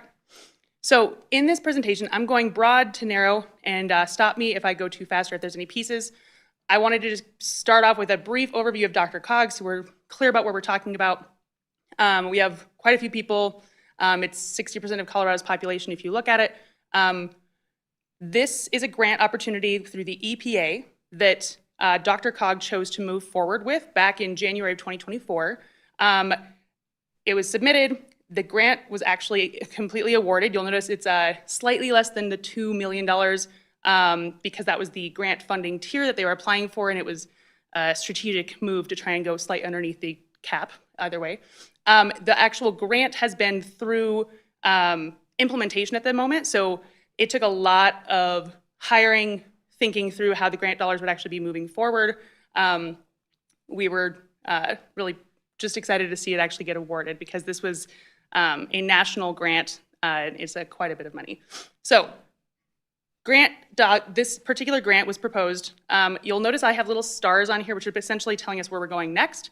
The biggest thing here to note is that we're working on incentives, workforce, building policy collaborative are the three big pieces. And then you'll notice on my right-hand side, you have the communications engagement and the big website kind of bringing everything together. So we already have funding, quite a bit of funding. That full $200 million is going towards these different pieces. So there will be incentives for people to buy heat pumps, including Northglenn residents, including very specific amounts going towards low-income and disadvantaged communities. So we do qualify. We have a few census tracts that qualify for that additional service.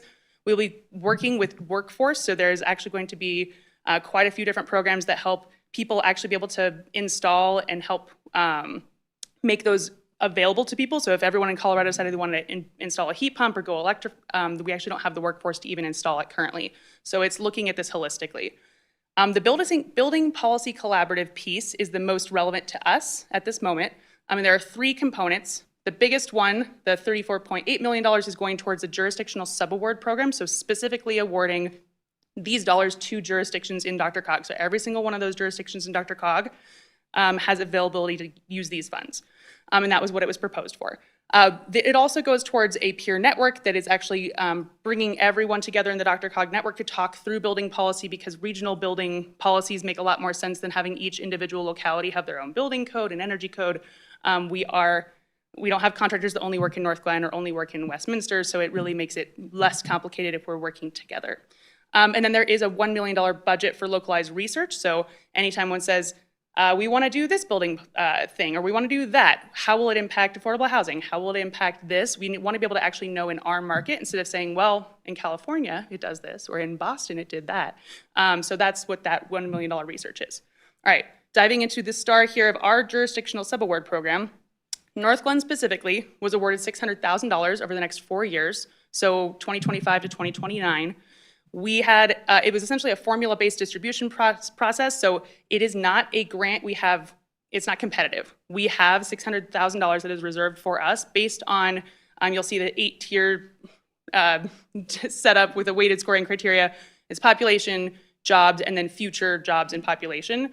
We scored 76, that puts us in tier 4. So we, along with everyone else in tier 4, are being allocated $600,000. You'll notice that it goes up as you go through. So some bigger, some less. The biggest thing here to note is that this first round of funding that we're going to be talking about is allocating the full dollar amount. The second round will be only for those who don't access their reserved amount. So let's say the city of Northglenn said, not for us, we don't want that $600K. That $600K would be available for other municipalities to then reapply, or new ones, I suppose, if you didn't want to, and say, hey, this new bucket, which is now competitive, is available for us to use for the same purposes. The eligible uses are up here. So there's actually 6 eligible uses that were elected by DRCOG in their proposal. You have staff capacity, training and certification, technical assistance, permit and system support, engagement and coordination, and then custom measures is basically a choose your own adventure, which they highly recommend you don't do because it will be complicated, because the EPA really doesn't, everything has to go up a ladder and then back down, and your chances of being approved are very low. Each one of these areas is pretty narrow. They are very specifically addressing building decarbonization and building policy towards that. So engagement and coordination, for example, is only specifically to our, City of Northglenn wants to do engagement on building policy decarbonization. The other piece to note about all these eligible uses, it's hard to say right now, is that you cannot duplicate any of the efforts that we were talking about with that bigger program. So you'll notice they had a huge engagement program. They had community outreach as part of their larger, $200 million grant. They don't want to have the City of Northglenn doing the same thing that we're already paying for. So it's a narrower bucket than you might expect. And it was set up mostly to be more staff capacity, because that was the number one thing they heard from jurisdictions when they said, hey, why aren't you doing more building policy things? And they said, hey, we don't have the staff to be able to do that. So there's that.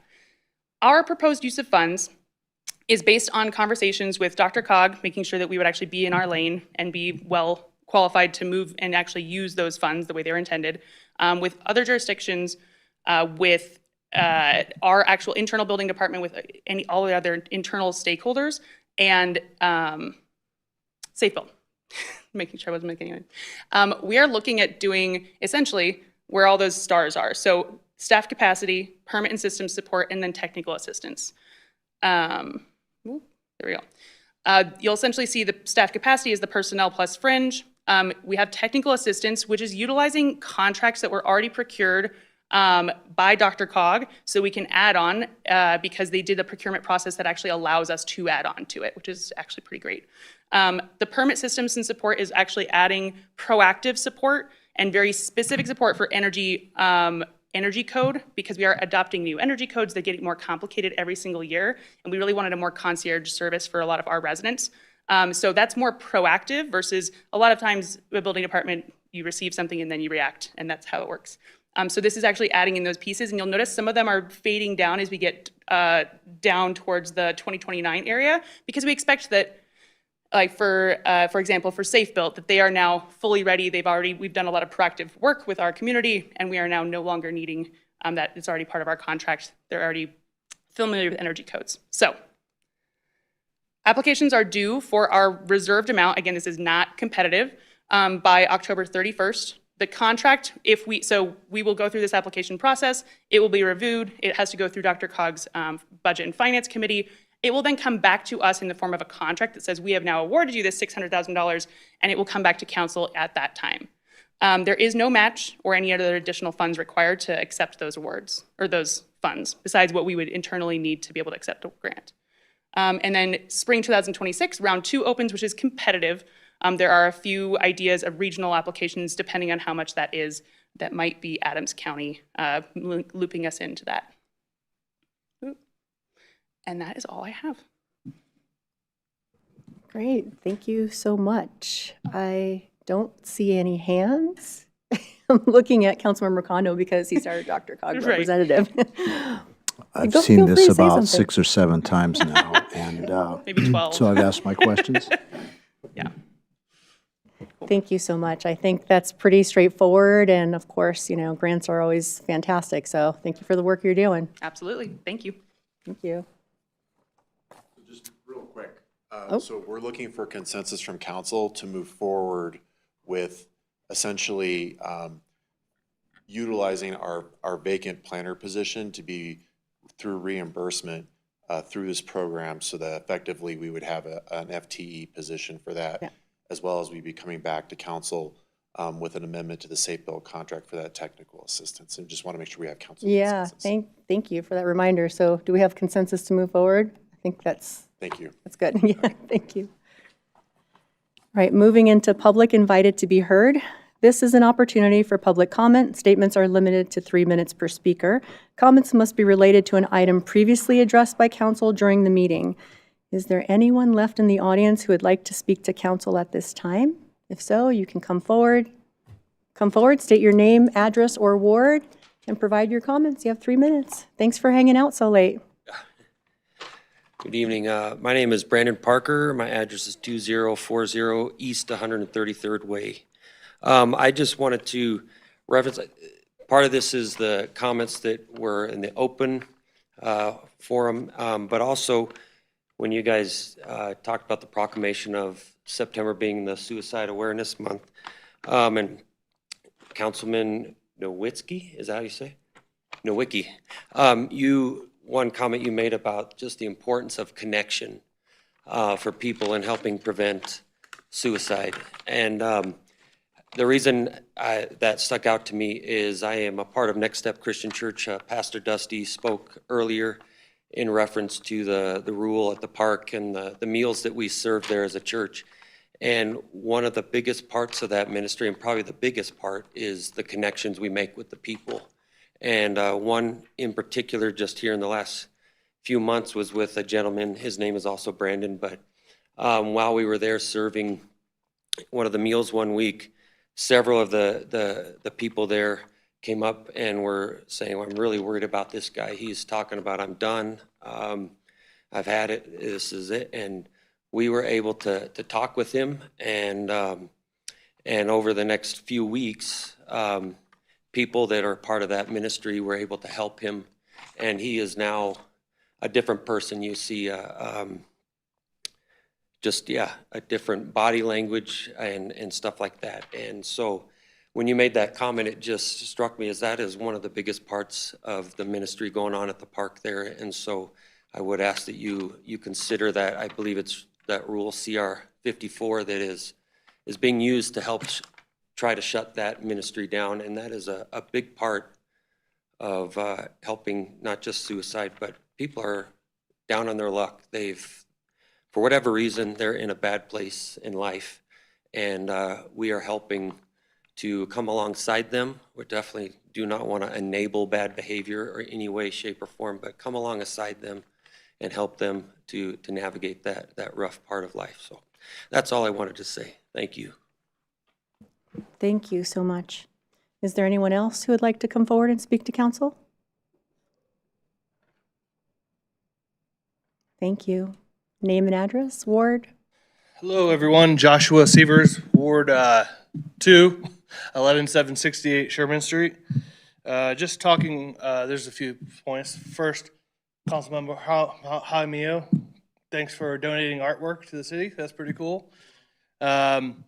Secondarily, talking about all the church folks that have come out and talked about CR 54. Unfortunately, it's hard to make everyone happy. People don't want to see homeless folks, unfortunately, and they don't also want to help solve the problem. So you're usually caught in a tough spot. And I know I've talked to a bunch of neighbors that have complaints about Webster Lake because of the same issue, but we're learning that there's a lot of good coming out of it. So and in the coming years, you're going to have to become more resilient with helping yourself, and that's going to be very community-based. So involving more partners in the area are probably going to happen. And then another item, there's a lot of talk about budgets today and how they're affected. Unfortunately, the federal government is a little bit crazy when it comes to their pocketbook, and the federal affects the state, and the state affects the city. Straightforward, right? So, talking about school budgets, right? So to have an armed, trained guard at every school in the country would be at $50,000 a year, would be about $6.55 billion. So about 14% of ICE's new budget. So I would say if we wanted to solve the problem, we would. Also, the same ICE establishment is paying $50,000 on sign-on bonuses for joining ICE. Do you think it's going to be any easier to hire police next year or the end of this year when there's a $50,000 sign-on bonus federally? No. So, lots going on, and I wish you all the best of luck. Thanks. Thank you so much. Is there anyone else? Going once, going twice? Anyone on the phone? Does not look like there's anybody left. So it looks like with that, there being no further business, we are adjourned. Thank you so much for staying so late.